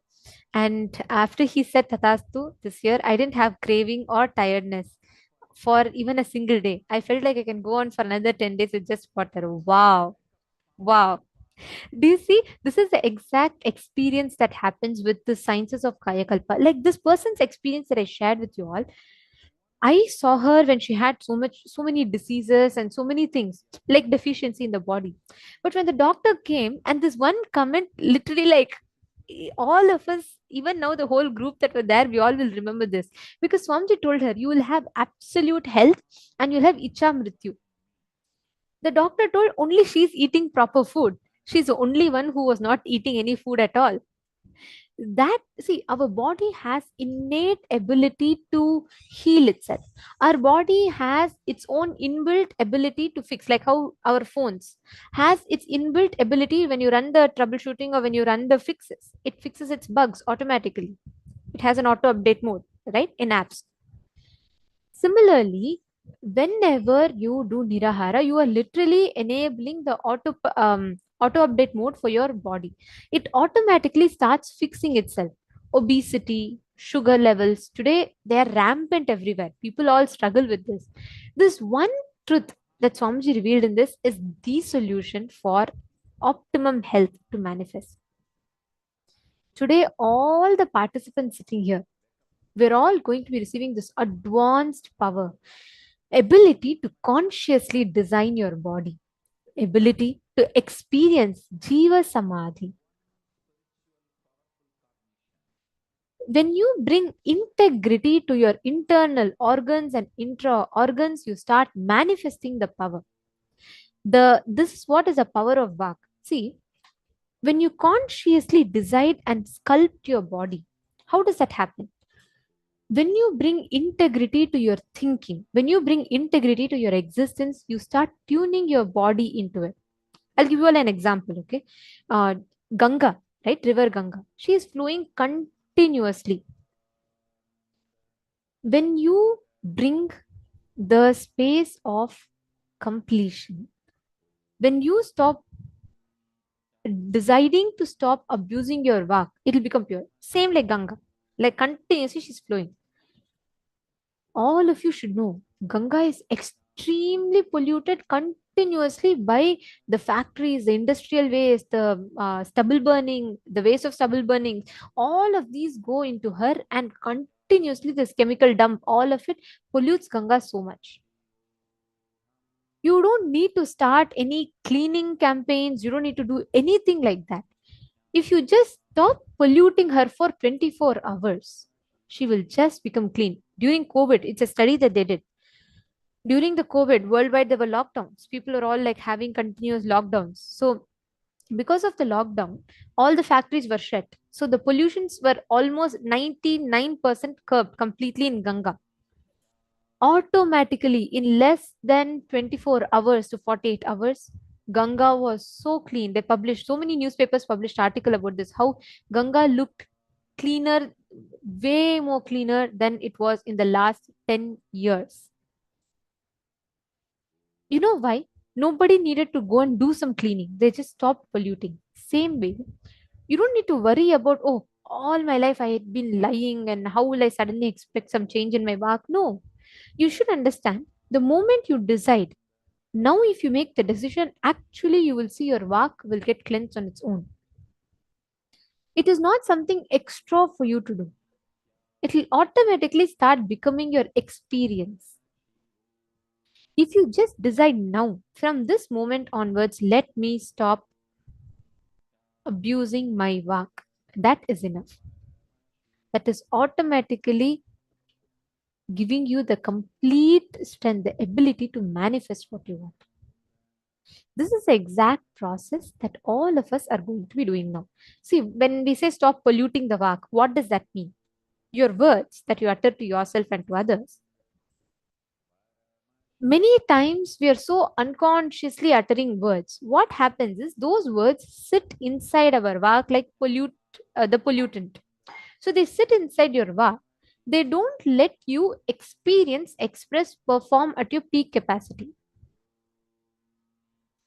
The way your eyes are, the way your face is, the way your shoulders are, the way your hands are, the way your body is consciously 3D printed by you and manifested. Even if you think you have a defect, be very clear, it is consciously 3D printed by you. The way your mind is consciously 3D printed by you. Your consciousness has the power. It is your consciousness that is designing, it is your consciousness that is willing and creating this reality in front of you. Catching it? Same way, if you declare, my consciousness is master of my body, it has the capacity to build the body as I want, you will immediately see how your body will listen to you and it will heal. All your fear, confusion is the life negative drug. You should just stop taking the fear, confusion, which are all the life negative drugs in you. Instead, if you just decide to bring integrity in your intra organs and internal organs, you will see so beautifully it will get cleansed. Now, for example, if you eat non-veg, you will feel dull, tired, heavy. Then you are going to tell yourself that I am going to complete with this pattern. What is it that pulls me to eat non-veg? Is it that the food, the way it is presented, or is it by the people around me, the pressure around me? What makes me go and decide to eat non-veg? How many of you are catching it? Can I request everyone to put yes in the chat? How many of you are catching it? Ma Hongzu, Ma Nitya Mahagovindananda, Ma Tanja Devarane, Mamsakala. See, many times you will decide, oh, come on, today I'm going to eat all healthy. But what happens by evening? When you're watching something, you want to go and take your packet of chips. You yourself decide. You yourself don't like the impact that it creates in your body, but you go and touch it. How many of you do this to your body? Put yes in the chat. You decide, okay, I am going to do yoga. But morning, because the blanket is very cozy, you don't want to remove it. You decide it's okay, fine. But you know, throughout the day, you're going to have the impact. Like, for example, if you eat heavily after sunset, you know your body is going to take the toll of it. But because it's your favorite pasta, you want to go and take that extra plate. We all do this, right? How many of you do that?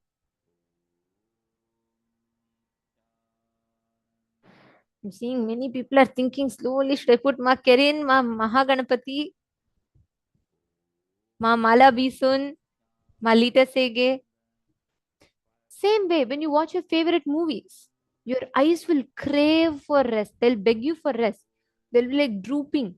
But still, you will have to forcefully sit up and you have to finish that climax. You want to know what is happening in that movie. We all take our body for granted so much, isn't it? Now, it is time that we complete with it. Ma Christy Garcia, Satyojata Ayya. Are you all catching it? All those that are watching us on YouTube? Now, it is time that we take responsibility and consciously complete this abuse that is done to the body. I'm seeing Ma Prematavasi, Ma Saroja Plush. Okay, I'm seeing all of you clicking with here. Very nice. Now, if we all take responsibility to complete with these non-integrities, these are the ways we pollute our vak, our body.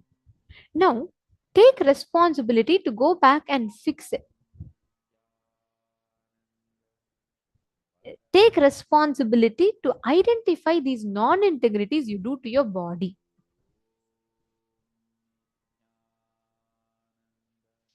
Write them down. Consciously decide you're not going to be non-integrated anymore. And consciously create that will, intention inside of you.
Please relax. Have all of you finished writing? Now, remember this, okay? All the incompletions that you have written down, consciously or unconsciously, knowingly or unknowingly, these all have damaged your system. It is important that you take responsibility to fix it so that it does not repeat again. Catching it? Now, we're going to be entering into the next session where we learn about how you can manifest the Ichha Mrityu. I was sharing that incident, right, about that Adinavasi who was blessed with Ichha Mrityu. This science precisely Swamiji is revealing in this session. I request all of you to please provide your complete listening. This is a very powerful session. Let us listen to the revelations on Ichha Mrityu.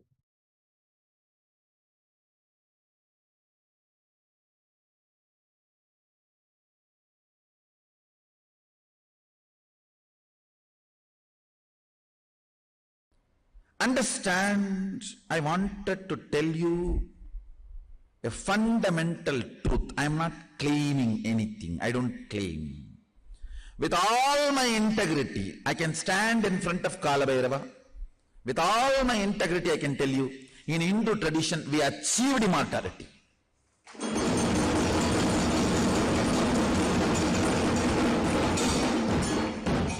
No mincing words, no second layer, third layer meaning. No, when I say immortality, what do you understand based on Oxford Dictionary? Means you will be living with your body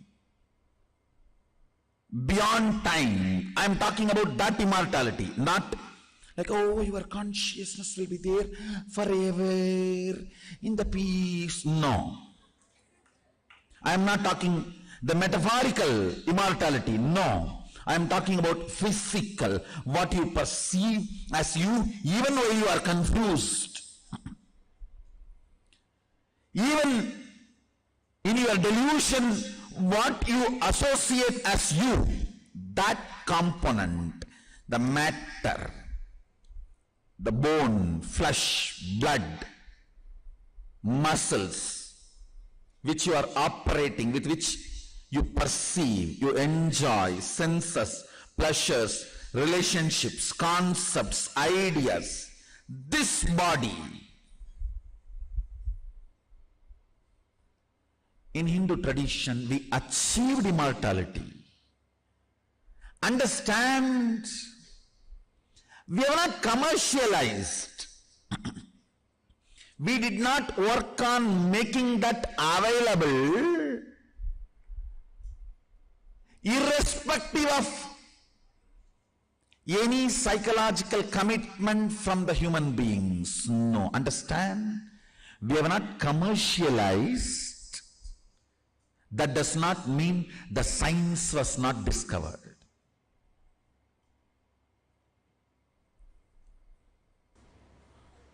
These are internal organs. Intra organ is vak, anandagandha, anahata, mooladhara, anya, third eye, sahasrara. Please understand, intra organs exist, operate under clear, accepted, common principles, much more predictable than the internal organs' activities. Let me repeat once more. The predictability word I am using to include diagnosis, caring, curing, healing, attending, all these put together, I am using one word, predictability. With the lungs, like a diagnosis of the problem, ability to care, ability to cure, ability to heal, ability to protect, all this with some medicine or surgery or with whatever, the whole thing, I call it predictability. Means it functions in certain logic. Intra-organ, like Ananda Gandha, Anahata Chakra, 112 minor chakras and 14 major chakras. And Ananda Gandha, the master key, all these chakras function a precisely defined logic, and their predictability is much more sharper than the internal organs like lungs, heart, kidney, brain.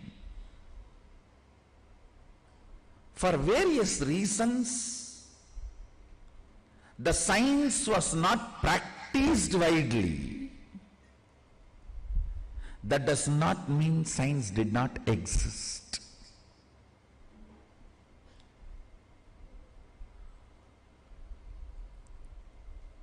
Internal organs were treated with herbs, intra organs were treated with understanding. Immortality is possible. Two angles. One, the internal organs need to be maintained by the external support of chemicals, herbs. I should not use the word chemicals, I should use the word herbs maybe. The naturally available herbs. Intra-organs need to be supported by the strongly cultivated cosmic understandings.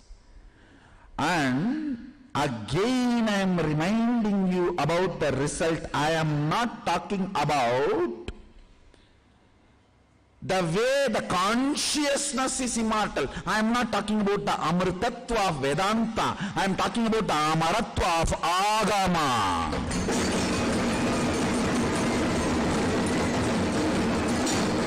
Understand? I am not talking about the amritatva of Vedanta. Oh, you are God. You are always God. You will always be God. No. Now, I am not disrespecting that.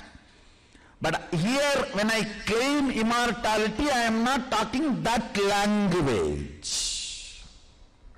I am talking about immortalizing the hand, leg, face and the body, physical body with which you are associating yourself and enjoying the life.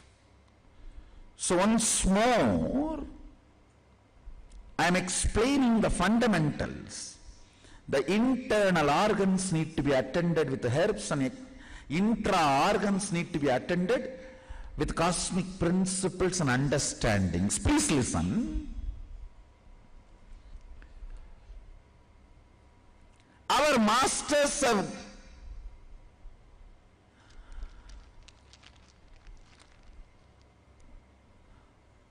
gone a step further. They try to make things as easy and simple as possible for you. They know if they tell bring integrity to keep the walk pure, bring awareness to keep the third eye alive, immediately you will bring all problems. My wife is not behaving properly, that is why I have to lie. My husband is cheating on me, that is why I am not able to all the time happy, peaceful. You will bring every possible reason why it is not possible. So that is why the science of Aushadha, understand?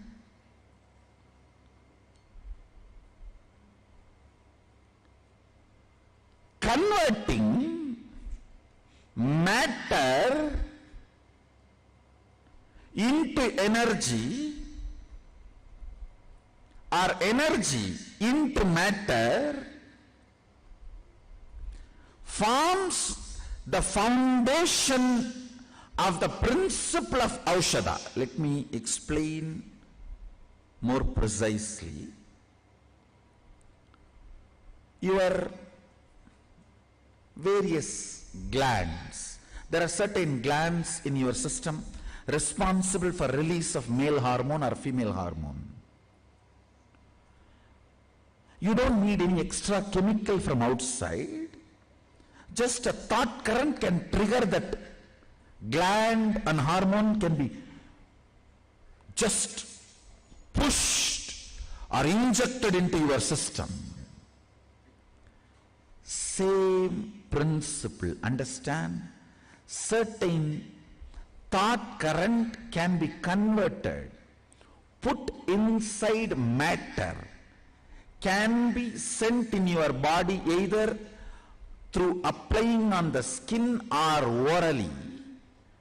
That can generate that thought current into your intra-organs and keep your intra-organs active, in turn keep your internal organs active, in turn keep you immortal. I'll give you the essence, few lines I wanted to utter. 1. Immortality is possible.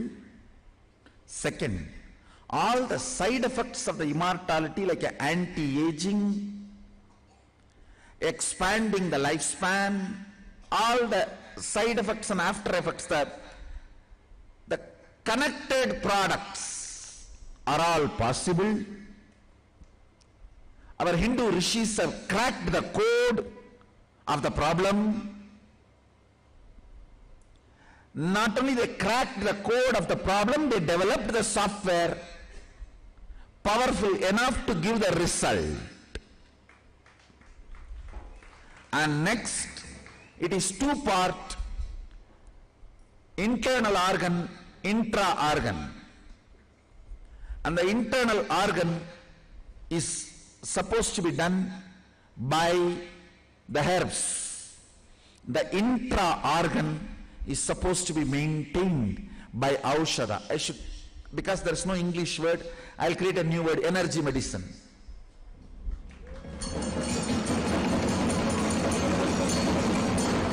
Where, as per the Shastra Pramana, without deviating, the precise thought currents are infused into certain herbs and processed, which has the power to infuse the same thought current in your intra-organ when it is taken in either through the skin or orally, whatever the prescribed method.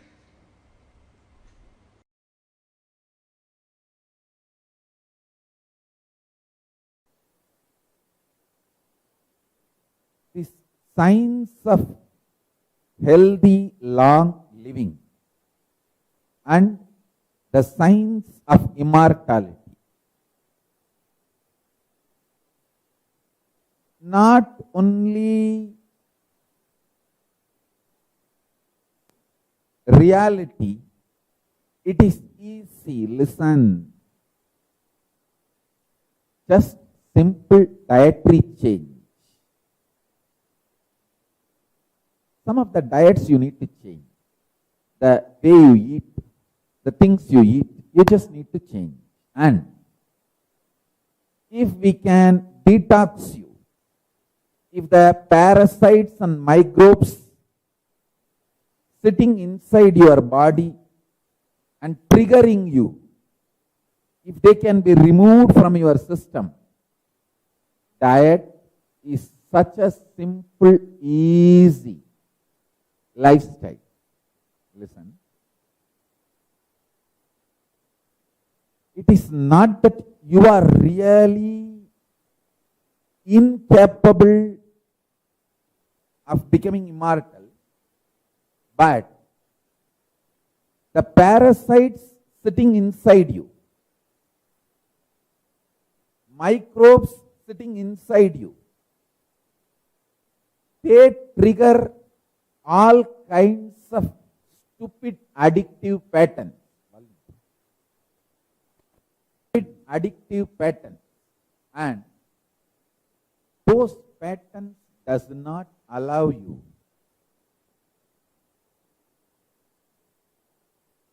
to systematically evolve your body. It is like a internal imploding mechanism you carry inside your gut and inside your brain.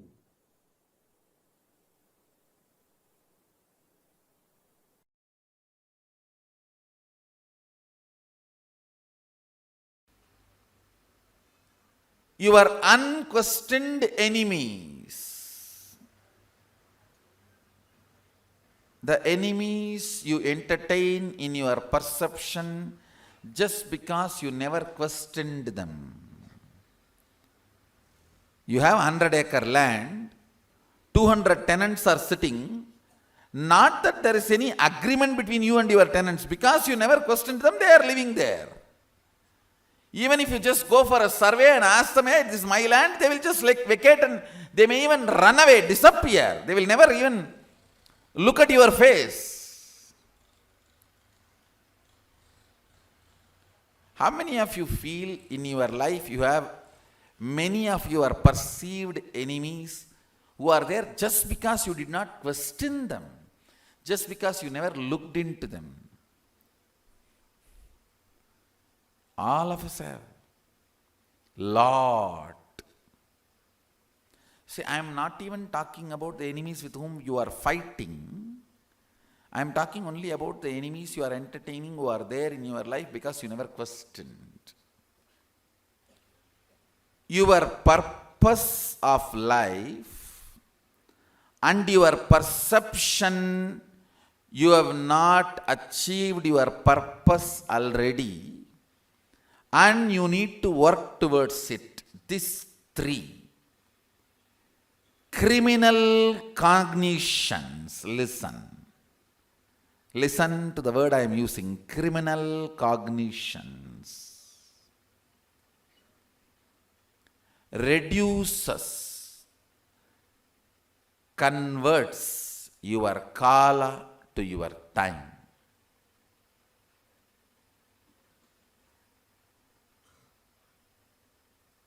Aligning many of the fundamental understandings with the first principle of life. The first principle of life is oneness. Using the first principle, oneness, when the problems and questions are handled, conversion of your kala into time is drastically reduced. understand. Depth of personality means your ability to handle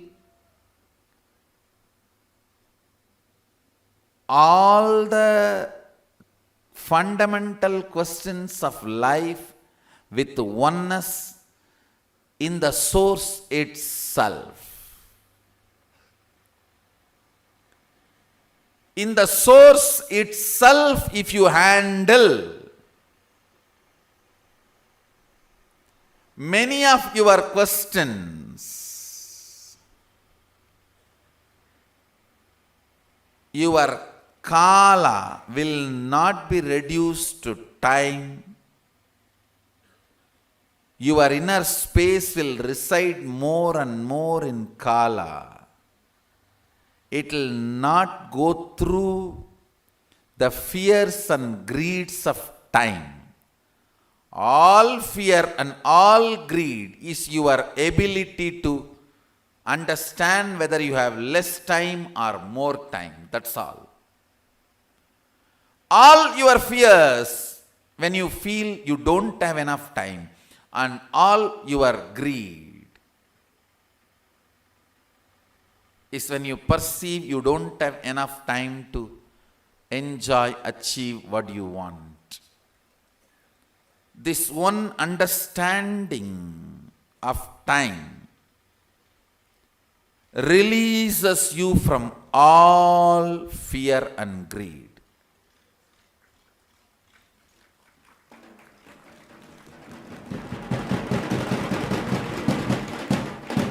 If you know, you can just make any amount of time from kala. Kala is like a cotton, huge raw material. Cotton is available for you to make any amount of thread, time. Time is like a thread. Kala is like a cotton. Kala is the time of your life. Time is kala of your perceived reality. Listen. If you know you can make years out of your inner space, that's what I call Icha Mrityu. Bhishma was given a boon of Icha Mrityu. You can die when you want. If you don't want, you don't need to. Means he was given a boon to make any amount of time, number of years, out of his inner space, kala.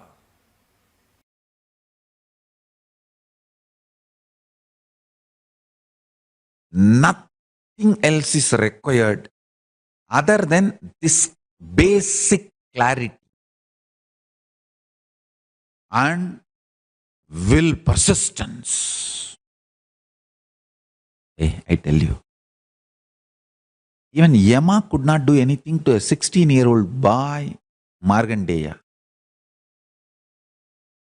He's just 16-year-old boy, Markandeya.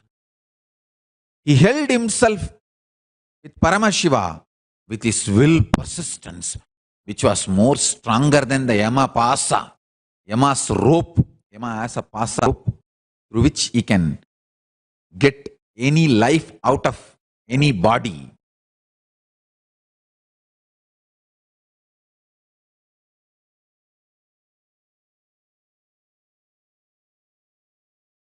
Prahlada's will persistence was more stronger than Yama's rope. I tell you, listen.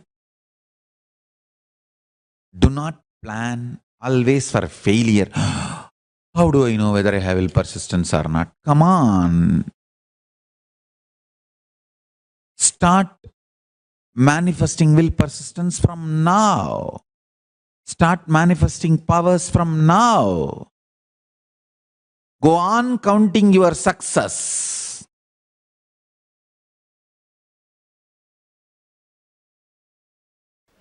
Even in Markandeya's issue, when he was trying to take the life of Markandeya, Mahadeva appears and intervenes. Yama says beautifully, "O Prabhu, it is you who ordained me in this flow of life and law of life. When you want to interfere, no one can question, but I surrender me also at your feet. Please take my life also, because my life has been ordained by you to maintain the flow of life and law of life.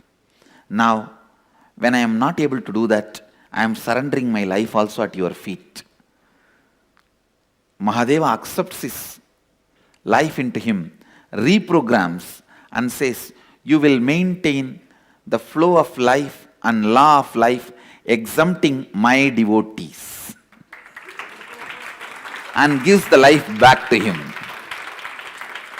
Understand? He is so sincere, authentic, integrated to his programming. Even when Mahadeva interfered, he said, "Prabhu, I can't question your interfering. You are above all this. You have every right to interfere, but take my life, for which you programmed me. You programmed me to maintain the flow of life and law of life, yama and dharma. Now, when I am not able to do that, I surrender my life itself at your feet." So death was killed once in Tirukadayur. Death was killed. Yama was killed. Then Mahadeva reprograms him and gives him life. Gives life back to him, saying, "Yes, you will maintain the flow of life, yama, and law of life, dharma, exempting my devotees. Name bhakta pranashyati." My devotees never perish. With this vow, which Krishna repeats in Gita, in the same state of Shivoham,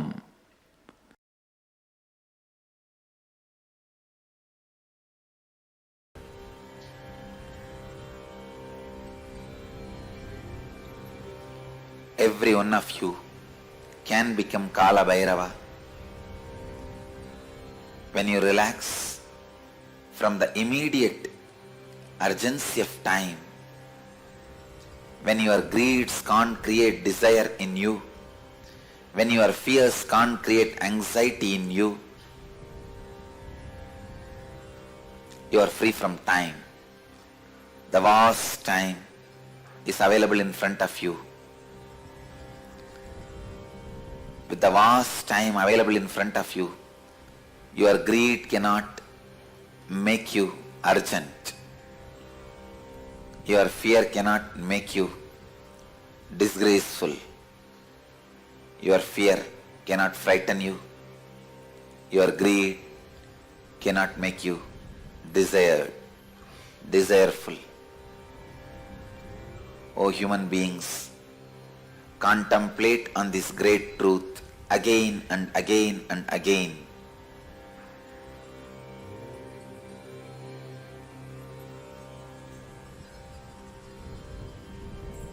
The brain which I am using to radiate this truth to all of you is capable of transmitting that very truths to all your brains, as brains do not have individual consciousness.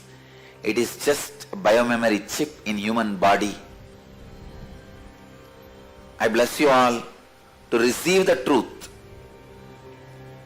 to relate with the truth, to be receptive to this truth. It can be transmitted just like that. It can be easily transmitted. It can just be downloaded. Your birth, your death, your rebirth, the time between the birth and death, time between death and rebirth are all part of same long life. there is no discontinuity in the whole life. Let this one truth sink in all of you to make you understand. Greed does not need to create desire in you. In the ocean, when the river enters, it doesn't create ripples.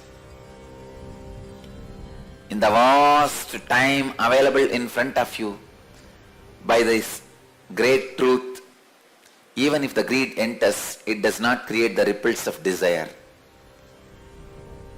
Even if the fear enters, it does not create the ripples of anxiety.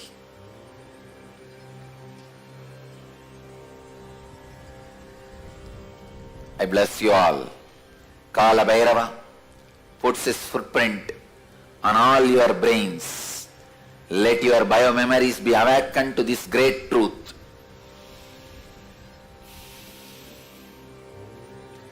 Birth and death and rebirth and time gap between birth and death and rebirth are all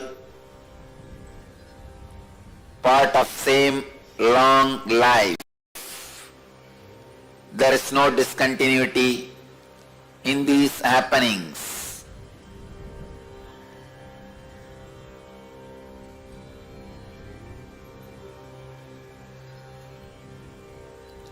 Kala Bhairava blesses you all with this great truth.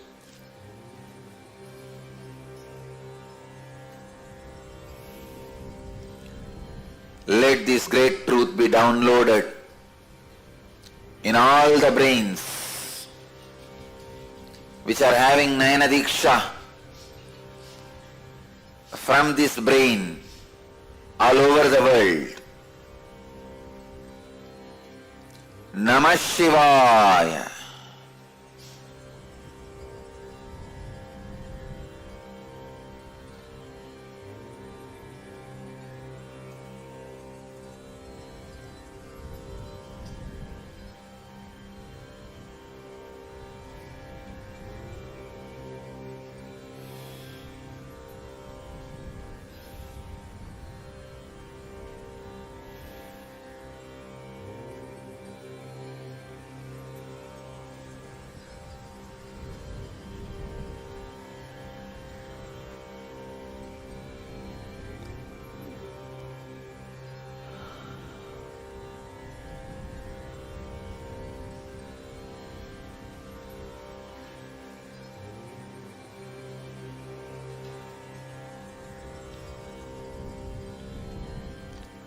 This is the secret of death through which Markandeya conquered Kalabhairava.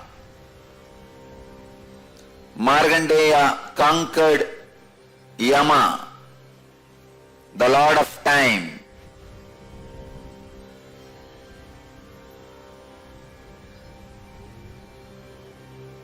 Lord of Time, when he conquers you, he is Yama. When you conquer him, he is Kala Bhairava. When you conquer him, you become Kala Bhairava. When he conquers you, he is Yama to you. Let this great truth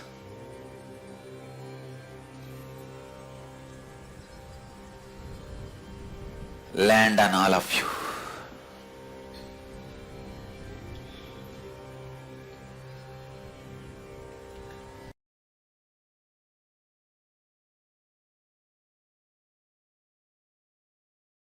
Understand, whenever Guru shows you the ferociousness, Master shows you the ferociousness, he is showering the real love. Don't think Adi Guru, the great Master Dakshinamurti and Kala Bhairava, all the ferocious forms of Paramashiva, like Kalantaka, all the ferocious forms, and Adiguru Dakshinamurti. All of them came from the same face, south face Agora. Don't think it is coincidence. Adiguru Dakshinamurti and Kalabhairava. All of them came from the same face, Agora, south face. It's not coincidence. Ferociousness is a straight, intimate, raw, integrated way Guru deals you, handles you. If he has to strategize and present himself very sweetly to you, understand you do not have an integrated relationship with him. You have a strategic relationship. He will also be having a strategic relationship.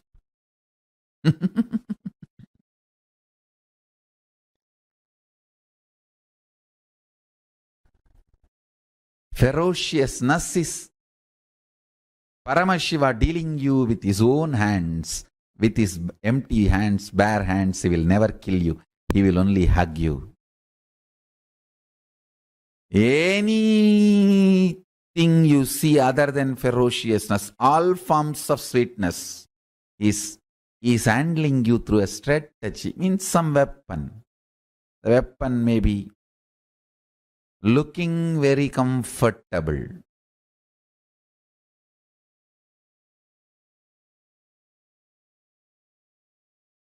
But not good for you in long term. Ferociousness, straightforwardness is the best integrated, intimate relationship with Guru. Understand, my love is lubrication for your machine. My ferociousness is energy, fuel, power for your machine. Any machine can run without lubrication, but it cannot run without power, energy. My ferociousness is as important as power is needed for the machine to run. My love is lubrication, optional, which is not compulsion. Don't even expect lubrication.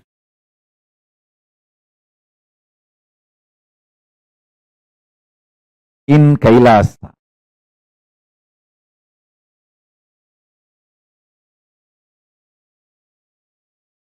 you will feel empowered by every being seeing you as Paramashiva.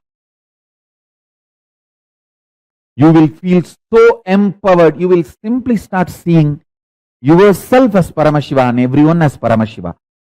This intense ecosystem is my contribution. This is what is going to be the biggest miracle of me. This is what is going to be the biggest power manifestation of me for planet Earth. This is going to be the biggest pavada, siddhi, power manifestation for the planet Earth from me.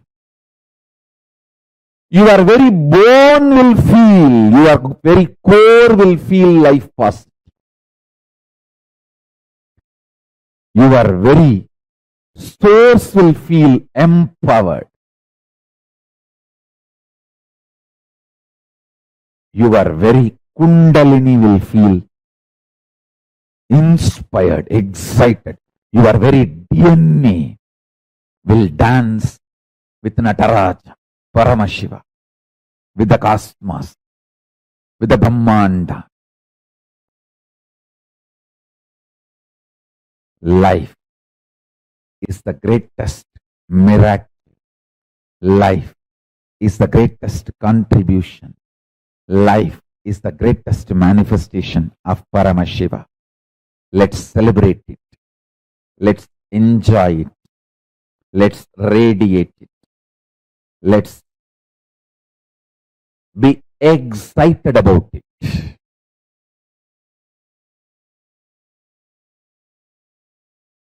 Life is a life is a life. Nothing can equate it. Nothing can define it. Nothing can reduce it. Nothing can verbalize it. Nothing can even box it. Nothing can box it.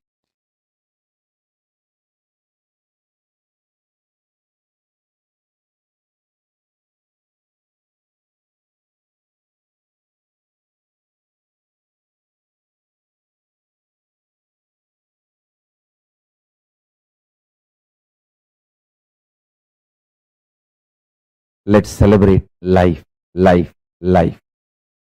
Paramashiva as Kalantaga, Mrutyunjaya, Yamantaka, who manifested life beyond even death. Let's celebrate Paramashiva, Kalantaka, Mrutyunjaya, Yamantaka.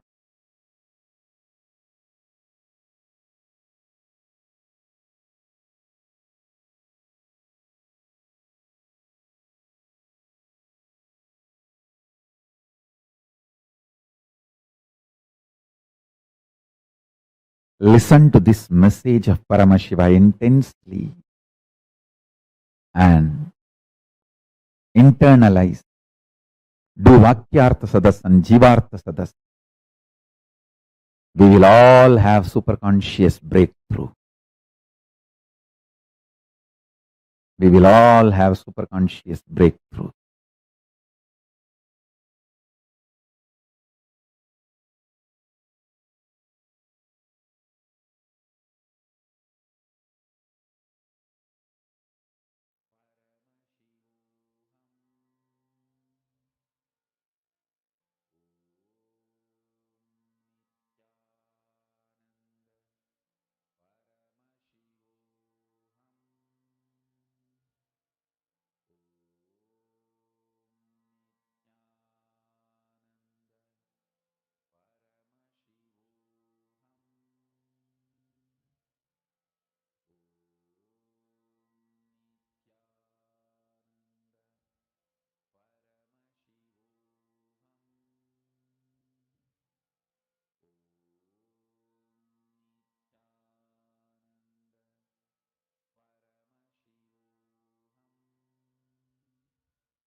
Today, I'm going to connect the length, breadth, depth with third eye and body scanning and healing.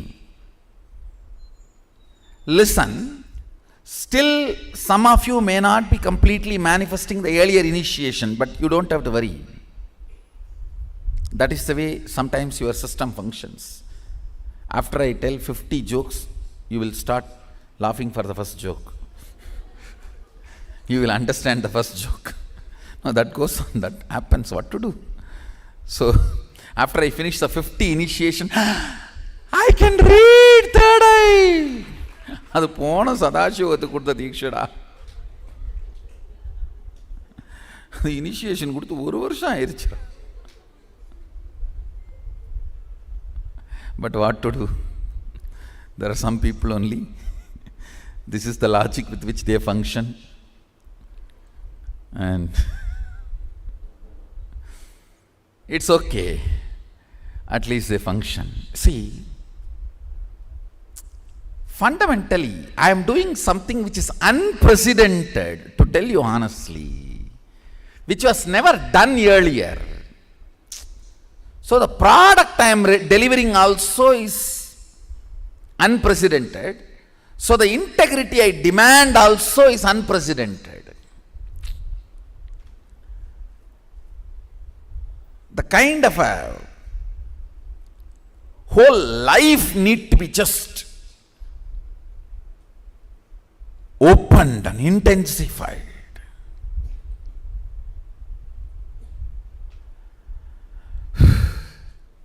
Kind of an intense connection I had with Arunagiri Yogeshwara. Even with that connection, it took 9.5 months to fully download the whole thing and to fully manifest, start manifesting the whole thing. With this initiation, you can change the size, shape of the organs. Understand? Just this one initiation, if you all master, you can just go on living whatever time you want. Because you just need to alter your organs and rejuvenate and freshen up, that's all. It's like every morning, if you just switch the reboot button, press Control Delete and reboot, over. You go on living.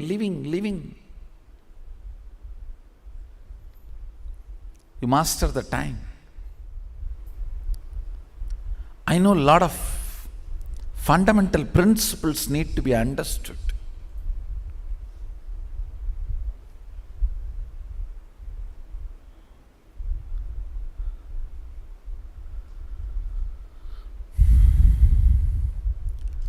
Unfortunately, humanity has moved so much away from nature. Even basic few things look so complicated and difficult. Sometimes I feel like I am living in a different world and you are all living in a different world. It is not few feet distance, it is few world distance. Because the cognitions I carry, the conclusions I have, listen, the cognitive shift you need to have for this initiation. Listen carefully. I'll repeat once more. Hinduism is not faith-based tradition. It doesn't demand your faith. It is integrity-based tradition. It means, let me explain. Listen carefully. There are some fundamental understandings about the cosmos. You commit to understand that and be integrated to that. That's all.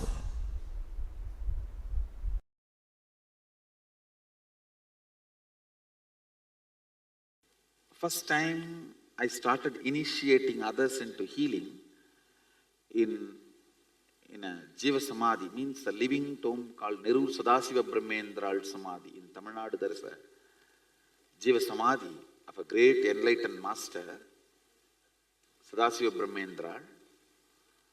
I went to his samadhi after I realized my Sadashivatva to have his darshan. He himself appeared and gave the Dhruva grass.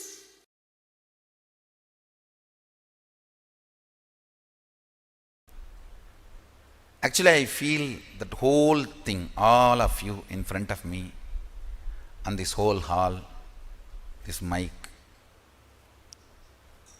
everything, this throne, everything, kind of a liquid, semi-solid, where the bhava freezes into matter, where the ideas becoming idols, in that space, I can see the whole operation happening. From this space, I want to give you one advice. Please understand. Whatever you believe, your body makes that into reality. I can see from this space, if somebody believes sannyas is too easy, just body builds its structure, its DNA, to make sannyas simple and easy. If somebody believes it is very difficult, complicated, structure starts making that same thing, and you have a fear, it is very difficult, but you want to believe willfully it is easy, then that will persistence just swallowing that fear, like a saraba swallowing the simha, like a dinosaur swallowing sharks. I can see the will persistence swallowing the fear.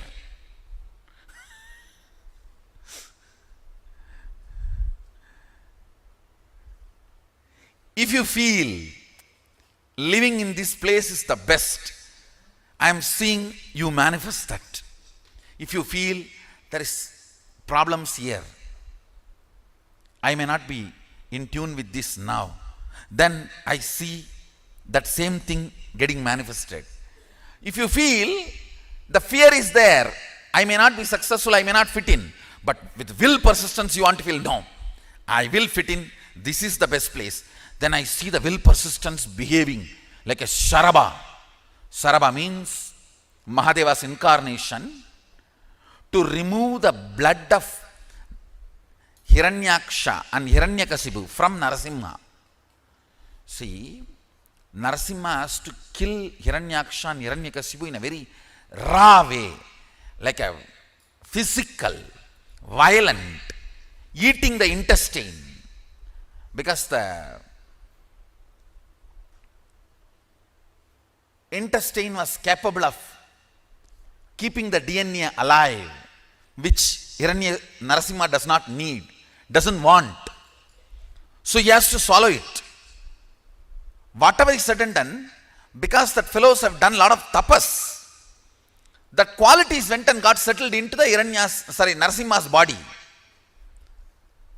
So now it's Mahadeva's responsibility to clean up Narasimha's body. So he takes up the form of Saraba, means the face of Saraba. Saraba means the lion with elephant trunk and the huge wings. He assumes the form of Saraba and releases Narasimha.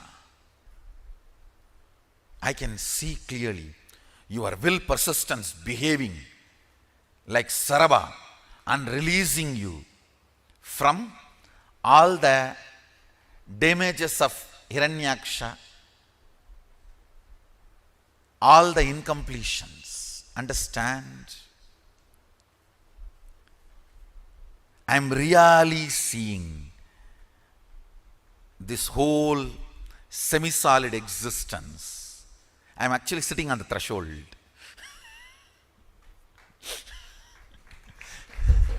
because I have to be with the reality and I have to relate with your reality. I have to be with my reality and relate to your reality. Powers are nothing but your brain deciding to believe the magical existence of you against the logical existence of you, which is taught to you by your society. See, your society taught to you only the logical existence.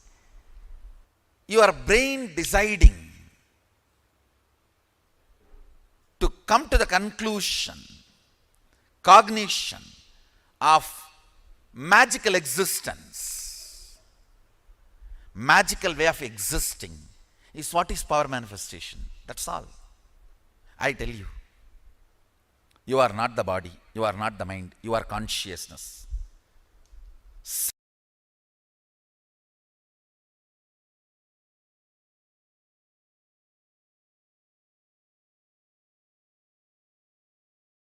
In our human body, there are 7 energy centers, which we call chakras. Not only Hindus, almost all the great religions talk about these chakras, energy centers. Now in modern day, the Kirlian photography, which is practiced widely in the Russian technology. Kirlian photography is just like X-ray, they diagnose the people 6 months before. 6 months before the disease comes into the physical body, the disease can be diagnosed by this photography. It photographs the auric body, the light body of the man, and diagnoses even the fatal diseases like cancer. So through this photography, now they proved the existence of 7 chakras. Existence of 7 chakras is proved by this photography. Whenever someone chakra is more active or less active, if the imbalance happens in someone chakra, that causes disease. These energy centers, these chakras only manage our physical, mental, spiritual, emotional activities. When some one of these centers get imbalanced, naturally the man falls sick. So if the energy centers can be activated, energized by meditation, if they themselves meditate and activate those energy centers, it is called self-healing. In some people's case, the disease is too much, it has grown too much, and the people also may not be able to do the right meditation. So at that type of time, the person who already mastered the meditation, who has become enlightened, he can meditate and give the energy to that person. When we meditate and give that energy to that chakra, to that person, he gets healed. If the meditation is done by somebody properly, the energy can be created and be given. If he himself does the meditation and gets healed, it is self-healing. If somebody else does the meditation and gives the energy to him, it is healing. We may ask, can energy be given? According to Einstein, whatever exists is energy. So, energy is subtle matter. Matter is subtle energy. When matter can be given, when I can give this kerchief, when I can give something, some audio cassette to you, why not energy? So when matter can be given, energy can also be given. A right method and right technique is the only thing necessity for energy to be given. It is not that I only heal. I tried by divine grace to make this healing as a system, scientific system, because in ancient days it was practiced as a system. It's an inner science. I always tell the people, just like an outer science is a science, in outer science you can prove A plus B is C. The same way in inner science also, things are readable, provable facts. Just like Newton's theory speaks about the gravitation force. You can prove the force of levitation. The spirituality I call levitation. The outer science is gravitation, inner science is.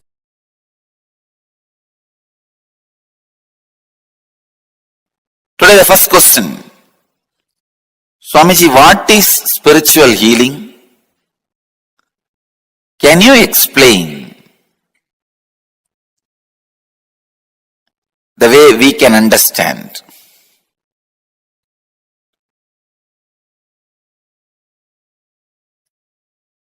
First, I wanted to say few basic truths about the spiritual healing scientifically.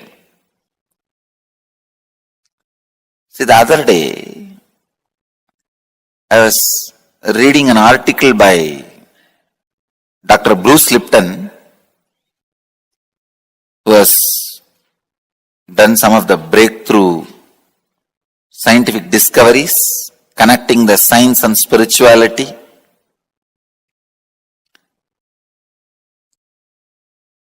In his article, he is quoting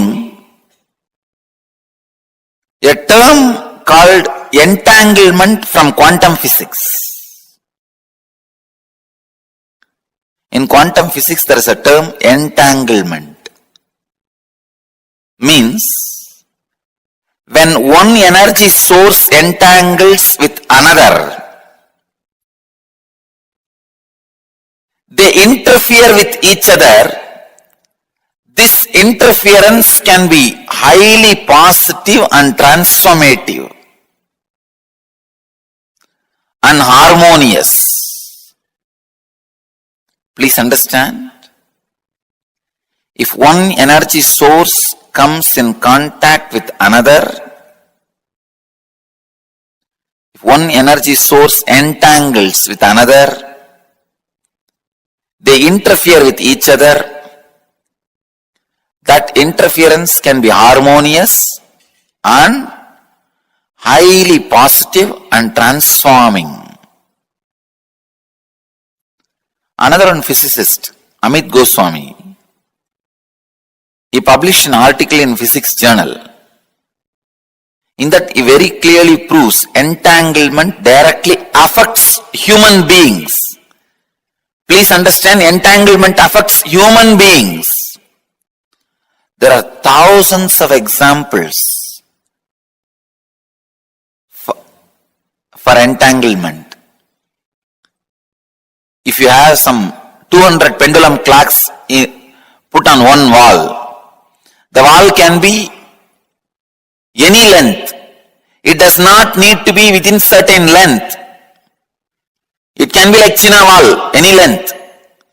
If you have few hundred pendulum clocks,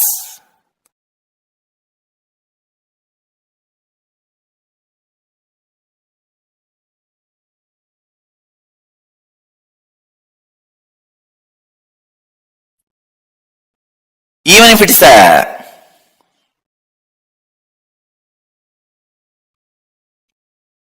long wall, put hundreds of pendulum clocks and start them all at different times. See, within next few minutes, all the pendulums will swing in synchronicity.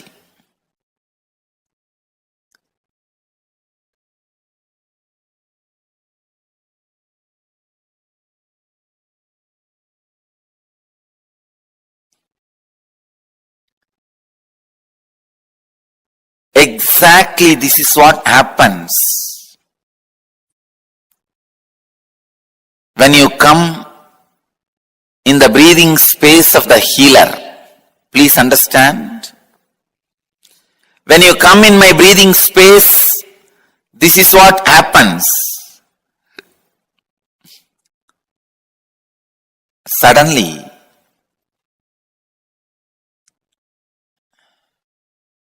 your mind gets entangled with my no mind. I wanted to tell you, entanglement is only in the thought level. If your mind entangles with my no mind, it is entanglement, thought level. Next, please understand, if your muscle memory gets entangled with my muscle memory, that is called entrainment. If your biomemory gets entangled with my biomemory, it's called enlightenment. entanglement can move to entrainment, then entrainment can become enlightenment. You need to know a few things. How this healing happens. See, healing happens in the entanglement level. Kundalini Awakening happens in the entrainment level. Levitation happens in deeper than entrainment. I can say momentary enlightenment.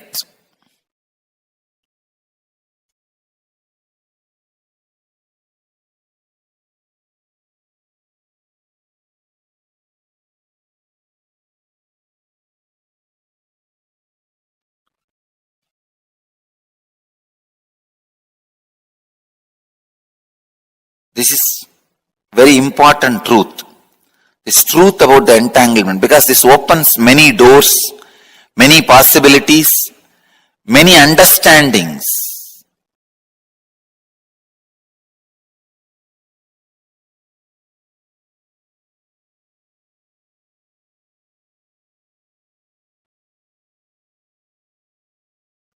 How I heal through healers?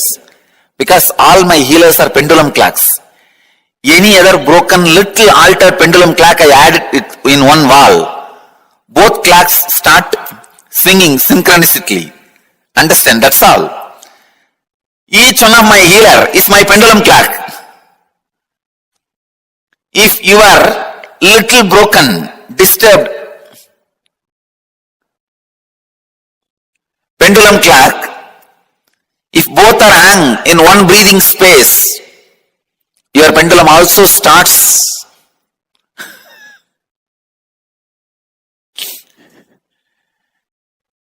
vibrating, moving.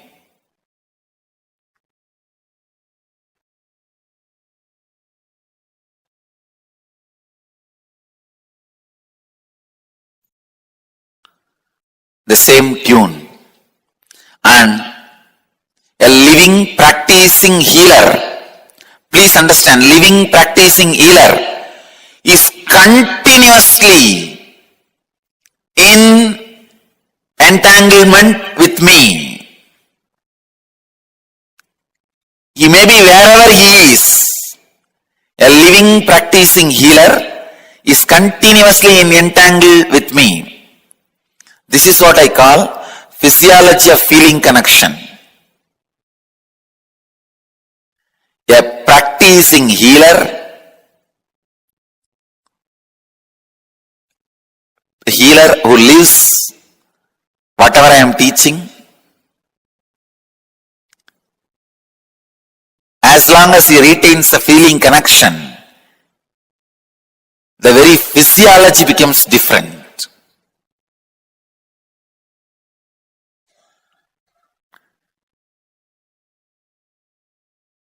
Entanglement means two persons falling in tune with same thought. Entrainment means two persons falling in tune with the same idea. Enlightenment means two persons uniting beyond ideas.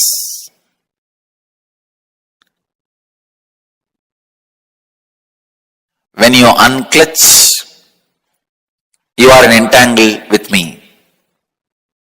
You are in entanglement with me.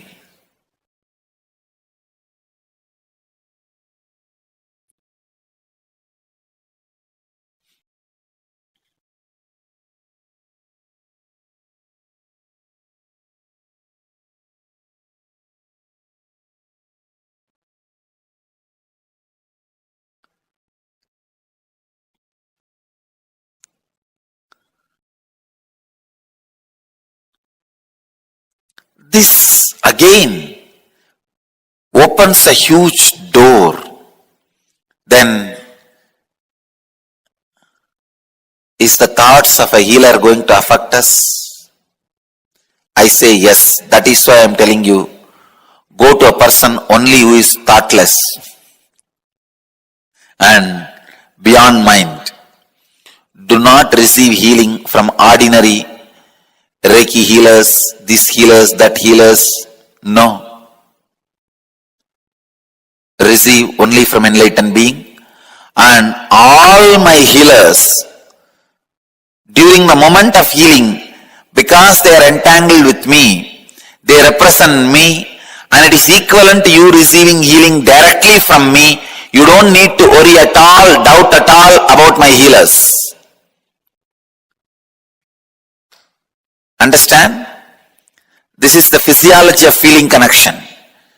When you have a feeling connection, your very physiology is different. And feeling connection has its own physiology. When you have feeling connection, your physiology is different. Feeling connection itself has its own physiology.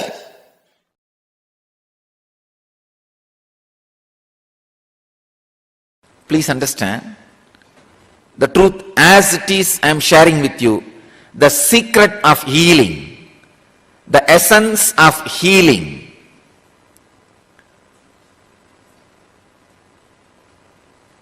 The definition of healing, just be. You will heal your body and people who are around you and the whole cosmos. Please understand, just be, nothing else. Be in your body. As and now, you know one thing, you are having a body and you are aware of having a body. You are being aware of having a body. Please understand, just be inside what you think as your body, that's enough. You may think, what is this? That is what we are doing? No. You think you are inside your body, you are never inside your body. Be inside your body. First thing will happen to you is, you will heal that intense pain and battered consciousness you are carrying. When you decide to be inside your body, the power of present moment will work on you. Power of the present moment always heals your system. That is why I am telling you, again and again and again I am reminding you, just come back to your body. Just be. Even now, decide till the end of this satsang, decide you will be heavily present, intensely present in your body. You will see healing happening in you. Be. Just be in your body intensely. Suddenly you will see the compassion biomemory, intelligence biomemory, awareness biomemory, all of them are kindled, awakened in you for no reason, because being is the right button you need to push. Be intensely inside your boundary, inside your skin, in this moment. You will really see your body, mind, inner space gets intensely healed. Nothing else needs to be done. Anything else is a ring attached to the gadget for easy pulling and pushing. To heal the cosmos and to heal yourself, you don't need anything else. Just be. biggest problem is we think that be is too simple or too difficult. Don't decide it is too simple and think it will not bring the result. No. Don't think it is too complicated because you failed last few times and stop making effort. No. Neither thinking it is too simple, it will not bring the right effect on you, nor thinking it is too complicated, it will not be possible for you, is going to help you. Just try to be now. If you are not able to do after half an hour, forget about it. It's okay. Now, for the next half an hour, all of you have decided to be around me. Decide just to spend this time, be. Once you catch the taste of being, just be. I don't need to inspire you continuously. I don't need to give sermons to put you into the Vedantic experience. No. Your very living will be healing you and the cosmos. Just learn to be. You will heal yourself and the world. Even if you are not in the field of healing, if you want to heal yourself and the cosmos, I am giving you this process of technique. Just be. Intense compassion will start oozing out through your very system. Nothing can help you and the world like the intense compassion. I can say, intense compassion which oozes out when you are just in being is the Sarvaroga Nivarani, cure for all diseases in the world.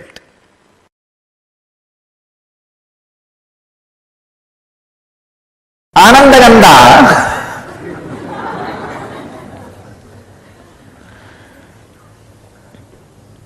the science delivered to planet Earth only when incarnations land in planet Earth.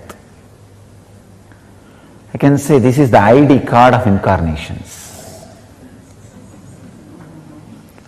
Social Security number. Driving license, maybe I can say flying license.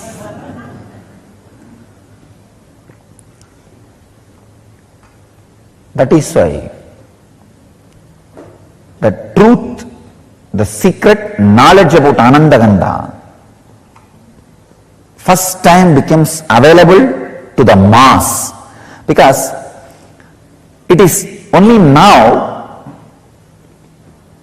the necessity to reach the mass and possibility to reach the mass for enlightened beings have happened. One, the necessity to reach the mass has happened only now because there is no one geography dedicated to the enlightenment science. Till my last predecessor, there was always one geography dedicated to these great truths. They don't need to reach to the mass. If they create one group and transmit that science, it is done and they take care. But unfortunately, after the India's independence, worst calamity happened to the planet Earth is the geography dedicated to enlightenment is destroyed. It lost its uniqueness in the name of pseudo-secularism. Understand, real secularism is taking the essence of all religions and using it, experiencing it. But the pseudo-secularism discarding all great truths of all religions and living your own materialistic culture. Anyhow, so the planet Earth is now swindled. So now the necessity to reach the mass has happened. Second thing, the possibility to reach the mass has also happened.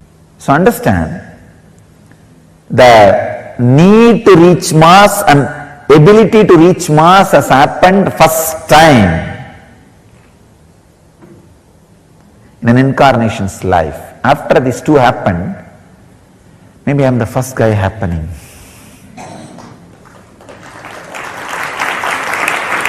So,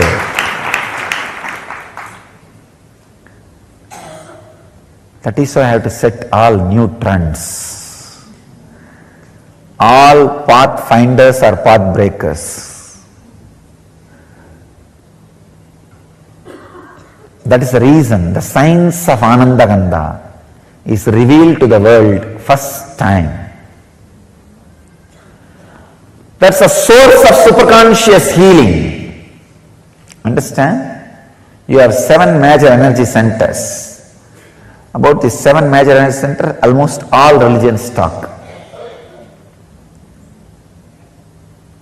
The 8th energy center, where all these 7 merge, become one with, is what is Ananda Gandha. That is why I say, it is not even a separate chakra, it is a space, source of superconscious energy, where the matter comes in direct contact with consciousness, where the consciousness is directly touching the matter.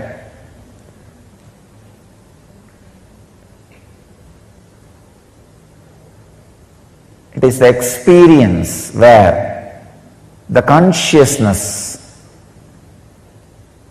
has samyoga into matter, where matter has samyoga with consciousness. When you relax into that space, consciousness fills matter. So naturally, the superconscious healing happens. It is the highest happening which can happen to matter, not just physical healing or mental healing, radiating pure consciousness. Understand? My advent has happened to give a breakthrough for human consciousness, to bring new consciousness, new age man. New man who does not age.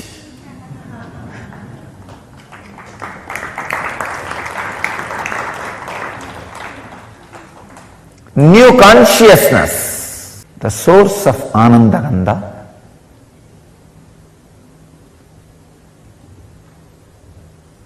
which is source of spiritual superconscious healing, is the ultimate science towards enlightenment. Not just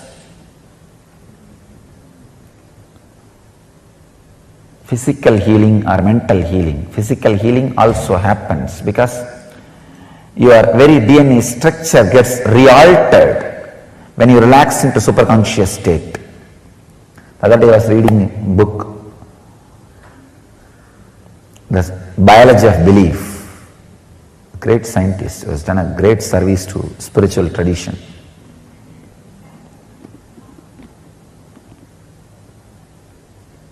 His researches really prove even the very DNA structure can be changed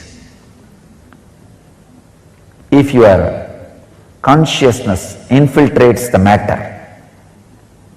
Ananda Gandha chakra is the door where consciousness can infiltrate matter, where it can fill you.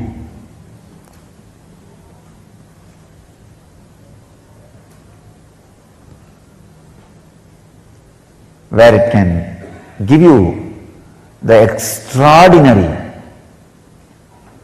conscious experience, means breakthrough in human consciousness.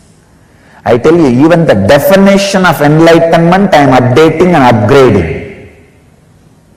Understand, I am not only updating the definition of enlightenment, I am upgrading the experience of enlightenment to human bodies.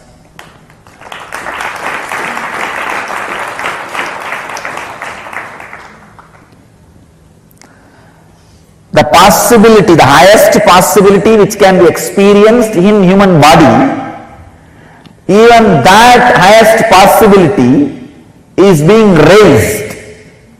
That is why I am saying, I am upgrading the highest conscious happening on the human body. I am breaking the very consciousness on which they are standing. I am giving a breakthrough to the whole human consciousness.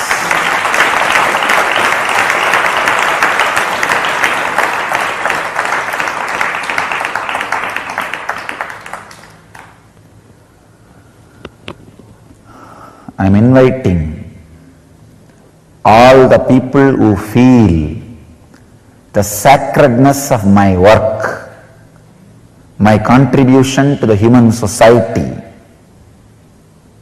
to drop small differences,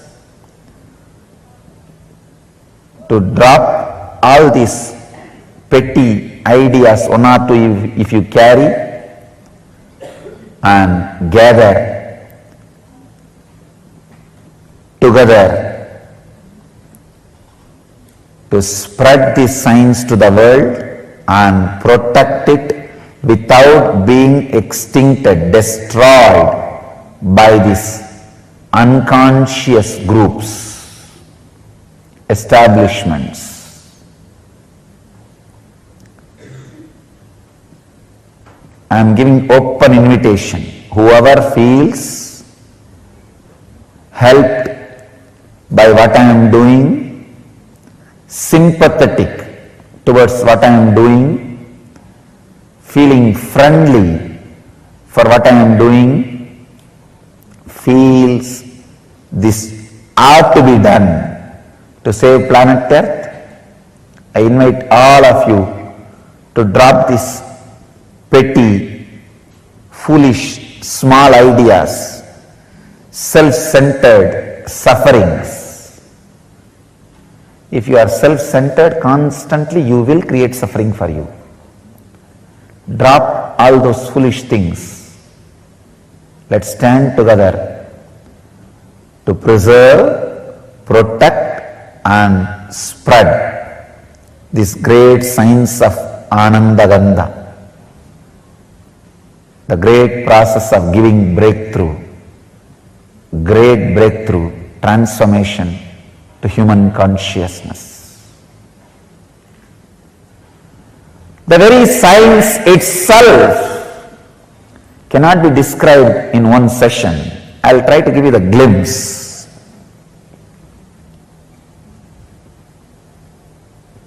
The higher you move in your chakras, the more subtle you become. The subtlest possible chakra is Anandagandha chakra, where you are no more ordinary human and just disappeared into the extraordinary superconsciousness.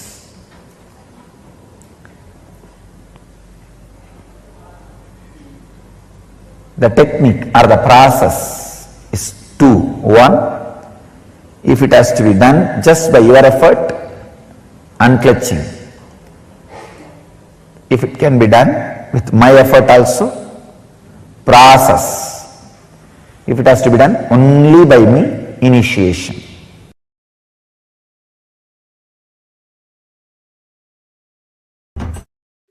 This is the bamboo stick for healers to heal others. This stick has a big story.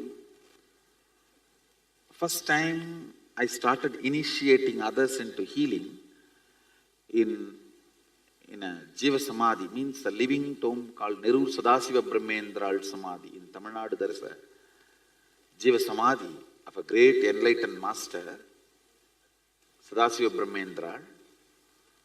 I went to his Samadhi after I realized my Sadashivatva. to have his darshan, he himself appeared and gave the Dhruva grass and said, with this, start initiating anybody, they will all be able to heal. He gave me that science and Dhruva grass. And I brought the Dhruva grass and put it on in our ashram, the bamboo grove. The bamboo grove was dead at that time. I put the Dhruva grass, whole thing came back to life, and the bamboo came back to life. From that bamboo, you are all given a stick. So, it represents the energy of Sadashiva Brahmendra's Dhruva grass.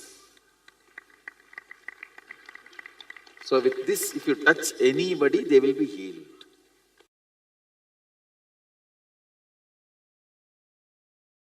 In the healer's initiation, I take the oath till you achieve the state of eternal consciousness. I take the responsibility of guiding you even if I leave this body. That is a promise taken by a master, given to a disciple at every initiation. This is traditionally, the master is supposed to take this oath.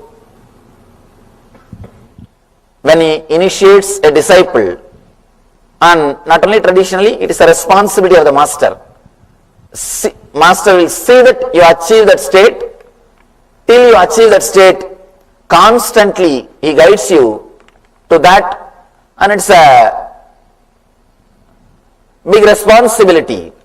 When you take that responsibility, even if you leave this body, even if I leave this body, it is my responsibility to guide them, to help them, so that Sangha, the people with whom I am involved, with them I leave 33%. Means, even if I leave this body, it is not that I will stop working. It will continue to, my energy or the energy which is operating through this body will continue to work through the teachings and through the Sangha. You may just miss the physical presence, but you will not miss the being.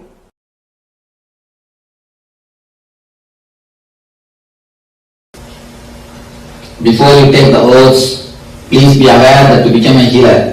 That's all. Oath 1. I hereby swear that the power given to me by Swamiji will be used for the service of all, both animate and inanimate. Your first oath is never to refuse healing to anyone or anything in need of it, be they people, animals, plants or inanimate objects. Any personal conflict or difference in ideology should never affect your healing. After all, this healing power is not yours to give or refuse. The power that is invested in you flows from a divine source, and the divine does not distinguish between right or wrong, saint and sinner. Divine mercy is unconditionally available to all who ask. The healing system I offer you has been created and perfected over the ages by the greatest ancient masters. It is a culmination of centuries of rigorous tapas. In fact, the original system developed by Patanjali was so sophisticated that it was beyond the comprehension of all. But a select few, the great spiritual masters who followed him, poured their life into simplifying the system and made this precious gift of knowledge available to all. In order to cherish this legacy and truly be benefited by it, you must be willing to drop your ego and share this gift with joy and compassion. The only reason you can have for refusing the healing would be if the person is likely to violate your person or property. So if he is a thief, if you feel that by letting him in, he may disturb your property or you, only then you can refuse. But please ensure that your personal opinions are not influencing your decision. Actually, after initiation, you will find that this attitude comes upon you naturally.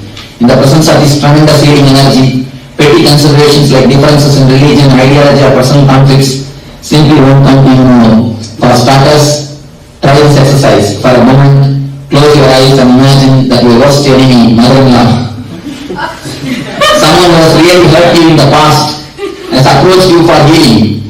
Can you bring yourself to consent? If you feel certain, can you heal him? Without hesitation and humility and love, you are ready to take the next oath. Understand? Even if the worst enemy comes and asks for a healing, you cannot say no. Because this is a gift created by the divine masters, not for one family or one group. It is created for the whole world.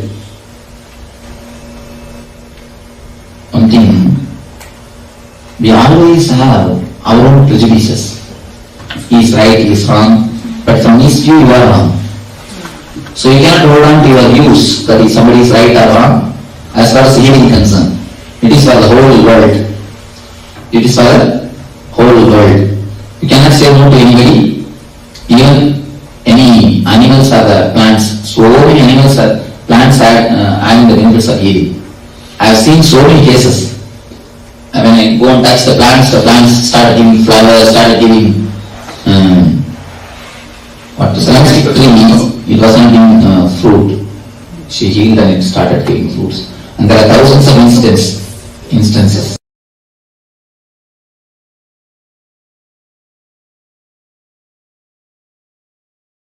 Everything can be healed. It's a lot of energy. It's an energy. It can work miraculous. You know one thing, plants and animals get healed quickly because they don't have intellect. If you see my biographic pictures, you will see one cat sitting on my lap. That cat was healed.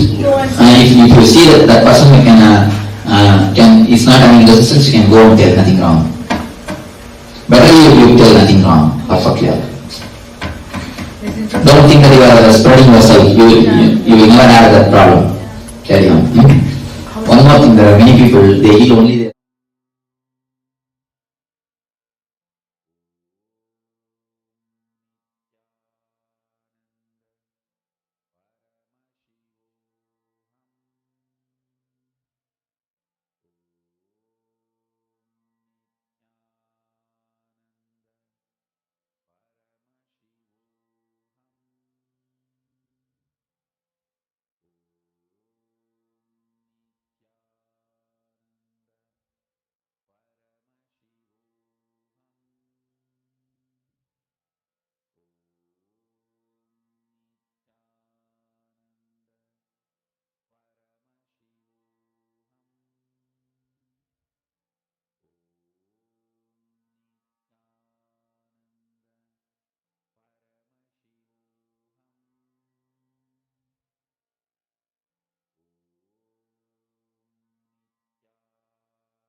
The science of spiritual healing that all of us listen to right now.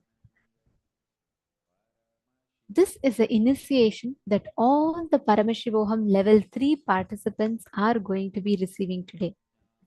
Swamiji so elaborately revealed to all of us about what is healer's initiation, how does this science work, how exactly does this energy transfer work. Now, we're going to be understanding the lifestyle of a spiritual healer. What is the lifestyle of a healer? And what are you supposed to do? What are the do's and don'ts, and how you can experience this in your life? So, today we are going to be receiving two types of initiation. One is healing yourself, which has no restrictions, and the second is healing others. So, there are two types, like Swamiji explained beautifully, healing yourself and healing others. So, if you are healing yourself, then you would not have to do any lifestyle changes necessarily. And healing others, if you are taking up healing others, initiation to heal others, then strictly say no to drinking, smoking, and eating non-vegetarian food. There's a very clear scientific reason for why you should not eat non-vegetarian food. It is not just for a moral value. It is not just, oh, okay, we should not harm animals or karma. No. Even scientifically, see, when you meditate and practice healing, right, you'll have a beautiful and continuous energy flow in you. In that high level of energy, if you drink the low energy alcohol, This high energy of meditation and the low energy of alcohol will start opposing with each other. And indulging in these practices creates a negative energy in your body. So you don't need to suppress yourself, or you do not have to fight with yourself. Please understand that it is not good for you. And also, smoking, drinking, eating non-vegetarian food will oppose the beautiful energy flow in you that will happen through healing. And most importantly, please understand, when you harm an animal, when you kill an animal and eat, the animal is not going to say, "Oh, my son, eat me well." And when you are killing the hen, it is not going to say, "Eat and get all the nutrients, you be healthy, I'll give you my best." No, the animal is going to go through so much suffering, right? And all that suffering gets stored in the muscles of the animal. It is statistically proven that more than 4 times that of a vegetarian, a non-vegetarian person goes through diseases like cardiovascular diseases or stress, obesity, diabetes, blood pressure, and sugar. Because unconsciously, even if you eat without this thing, the moment you start eating non-veg, automatically it will start creating stress, indigestion, and so many other problems in your system. How many of you have experiences where when you eat non-veg, you suddenly start feeling some kind of a disturbance happening in your body? How many of you have experienced it? Okay, I am saying yes, me. Understand, every one of you that are putting yes. Every single time you eat non-veg, your body is literally being taken to that down, because we are getting literally the muscles that stores the suffering of when the animal is going through its death is stored in its muscle, and we are eating that. And when you eat it, that same stress gets settled in your body also. And one of the is you practice the healing, not when smoking, they start having adverse impact in body. The energy, low energy of alcohol and smoking starts having adverse impact in your body. Now let us take a few minutes to understand all the oath that an healer is supposed to take. The moment you get initiated into Nithyananda spiritual healing, there are few commitments, or there is a few oaths that you will be taking up, based on which you will be receiving the Nithyananda spiritual healer's initiation.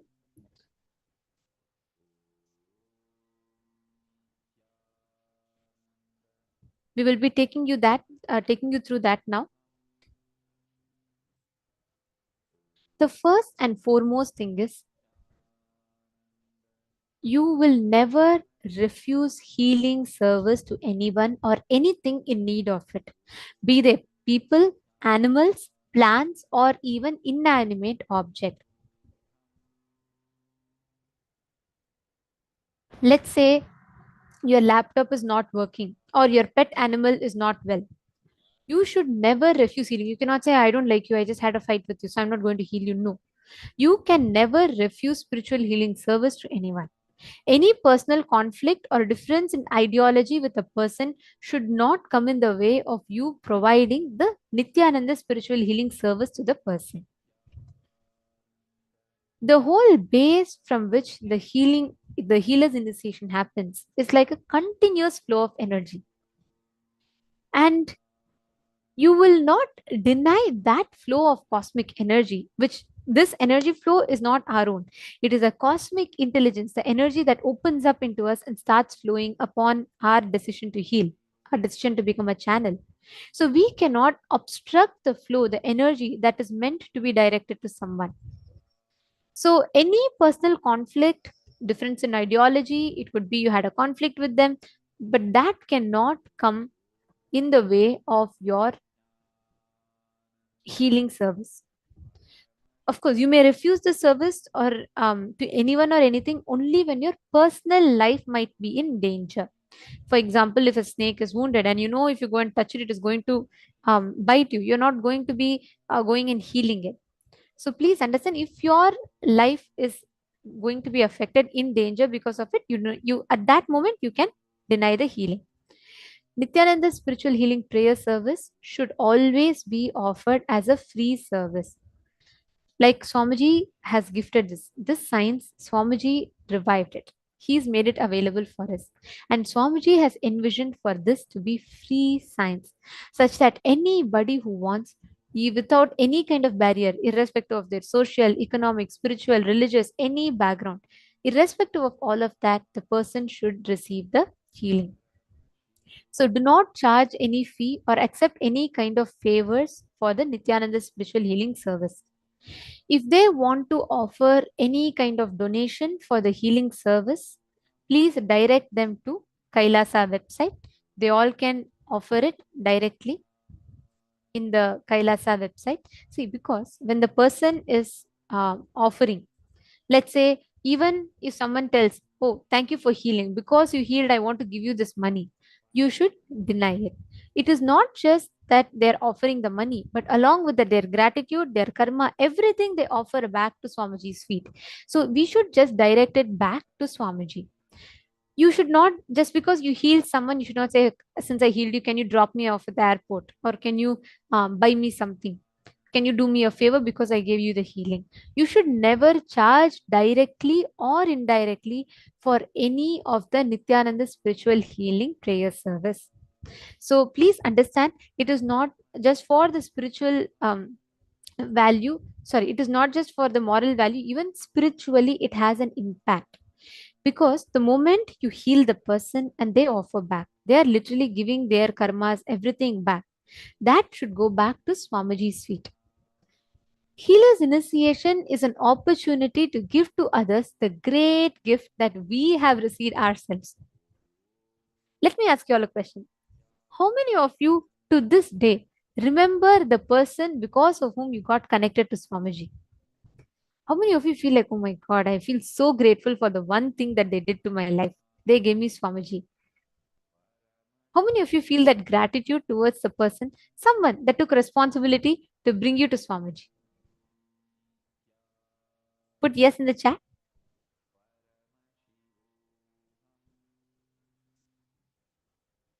Yes, okay.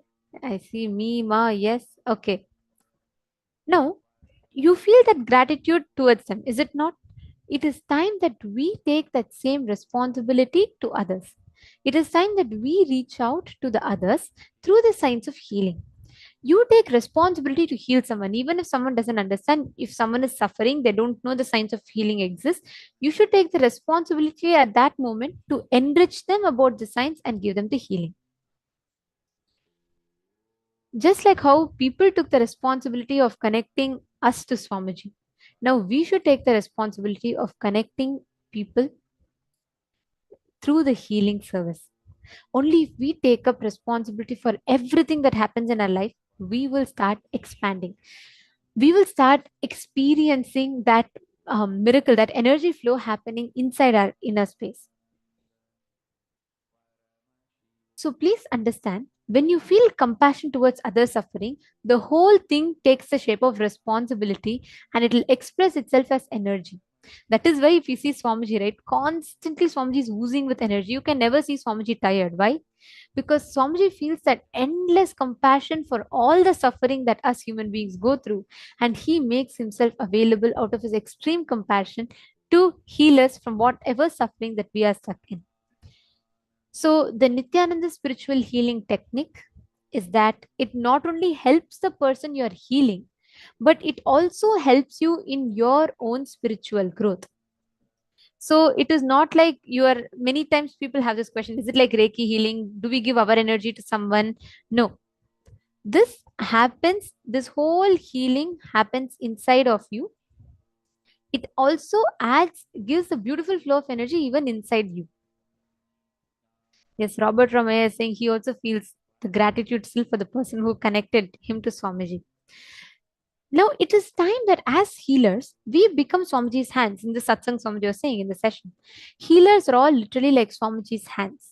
Anywhere we go, put the hand on a person, from the intention of healing, Swamiji's energy flows through. And one important guideline is for social reasons, you can directly touch and heal only people of your gender. For the opposite gender, please use healing stick or Atmalinga. Any of these you can use, but only people of your gender you will be using this, you will be healing, because this doesn't have any spiritual significance as such. This is for social reasons. Your immediate family members like your husband, your father, your son, you can heal directly. For all the others, you have to use a healing stick or Atmalinga to heal. You all can see here, the healing is done in this way, where you will be having the participant face Swamiji, face the Atma Murti and sit. You'll be playing the Mahavakya and you will be standing in the side, placing your palm or placing the healing stick on the person's head, or if there's any particular part, let's say they have shoulder pain or back pain, you'll place your hand on that particular part, or you can just place it on their Sahasrara Chakra. Let them face Swamiji and sit, and you'll be playing the Mahavakya where they connect. And intensely, you'll see suddenly the energy will automatically start gushing through you. You need not worry about when you should start, when you should stop. You just intend to heal. That's all is your role. From there on, you will see that the energy, the intense energy of Swamiji's will start flowing through, and you will suddenly see that whole energy will gush, and on its own it will stop. So then you will know you will have to pause healing at that point in time.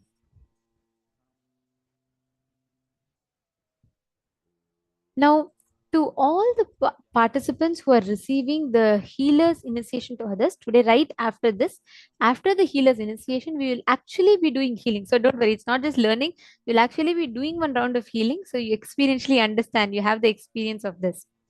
And one important thing is, as part of the healer's initiation, even yeast, eggs, none of them are allowed. You should not eat yeast or anything. If you have eaten accidentally, you cannot continue the healing. You have to request for reinitiation. See, whenever we are, as many times, whenever we consume these foods that like have a pain muscle memory and a pain bio memory, the low energy of that food, or actually like life negative energy of that food, directly enters inside you and contradicts the high energy, the high spiritual energy of healing, which is the main reason why you should not be eating any of these. Therefore, if any of you have by mistake in the past eaten any of these items and you would like to receive a re-initiation, please do let us know. And if any of you who have taken, probably you chose to take only self-healing before, and today you want to take healing for others, you are also more than welcome. Today we are going to be having this very special spiritual healers initiation. Nithyananda spiritual healers initiation. So we are now going to be showing you the form where you can heal. So you can register so that you can receive this initiation. So there would be option where you can choose whether you want just the power to heal yourself. This does not have any restrictions, as we had mentioned earlier. Or you want to have the power to heal yourself and others. Or you had taken this initiation before, but you want a re-initiation. So you can choose from these options and you can fill up the form. When you are doing the healing, when you're doing the spiritual healing service, have a picture of Swamiji in the room always, because only that is a source of the energy. And make sure your body language shows care and concern when you're healing the other person. And always make sure that you play the Mahavakya during the healing prayer service. We're now going to take you through some of the important legal guidelines before you get ready to receive the healer's initiation. First thing, do not make any guarantees, warranties, or representations regarding the outcome of Nithyananda's spiritual healing process. And specifically, do not claim that the process in any way diagnoses, treats, heals, cures, or prevents any disease, illness, injury, or physical or mental condition. You should not guarantee, you cannot say, okay, I'm giving you healing, so stop all your medication from today. You don't need to take any medication. You should not do that. Please do not give any kind of a guarantee or any kind of a warranties regarding the Nithyananda spiritual healing service to anyone. Do not use the word patient to describe someone who elects to receive your Nithyananda spiritual healing service. If you are a licensed healthcare physician or other licensed healthcare practitioner, advise everyone to whom you are providing Nithyananda spiritual healing services that such services do not constitute diagnosis, care, or treatment or the practice of medicine or any other health care. For example, if you are a doctor yourself, you cannot suggest this as an alternative substitute or a replacement for the conventional medical or healing methods. So you cannot replace that with Nithyananda spiritual healing service. Nithyananda spiritual healing prayer service is completely different, and it is no way an equivalent alternative or a substitute to the conventional methods of medicines. Nithyananda spiritual healing services does not involve the diagnosis or treatment of any medicine or any psychological conditions. It does not involve the use of any physical intervention or manipulation of the human body. Any benefit that an individual experiences comes from within himself or herself based on his or her body's ability to heal on its own.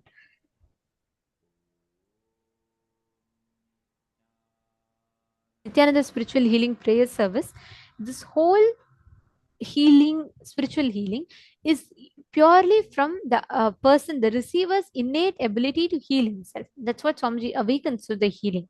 So it does not involve any diagnosis, it does not involve any treatment. You can't call that you're under giving someone a treatment because you're healing them. No, this is no way an equivalent or substitute to a treatment. And we request every one of you to take a few minutes, and if you're all understanding what we have shared with you so far, and if you acknowledge that your participation in the Nithyananda spiritual healing program is on a voluntary basis, so please go ahead and you all can acknowledge in the chat. Please confirm.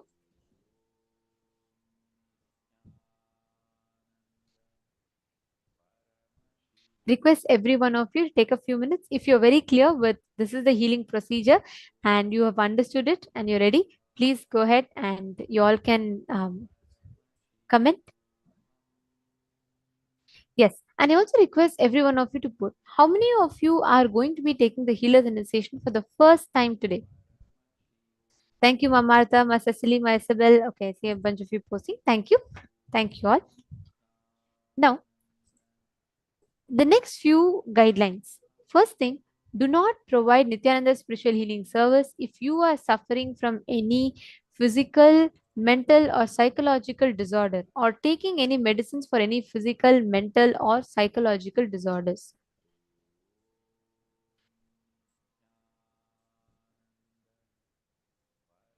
If you become aware that an individual who has requested your Nithyananda spiritual healing services appears to suffer from a mental disorder, do not provide Nithyananda spiritual healing service and recommend that he or she seeks attention from the appropriate licensed healthcare practitioner or mental health care provider.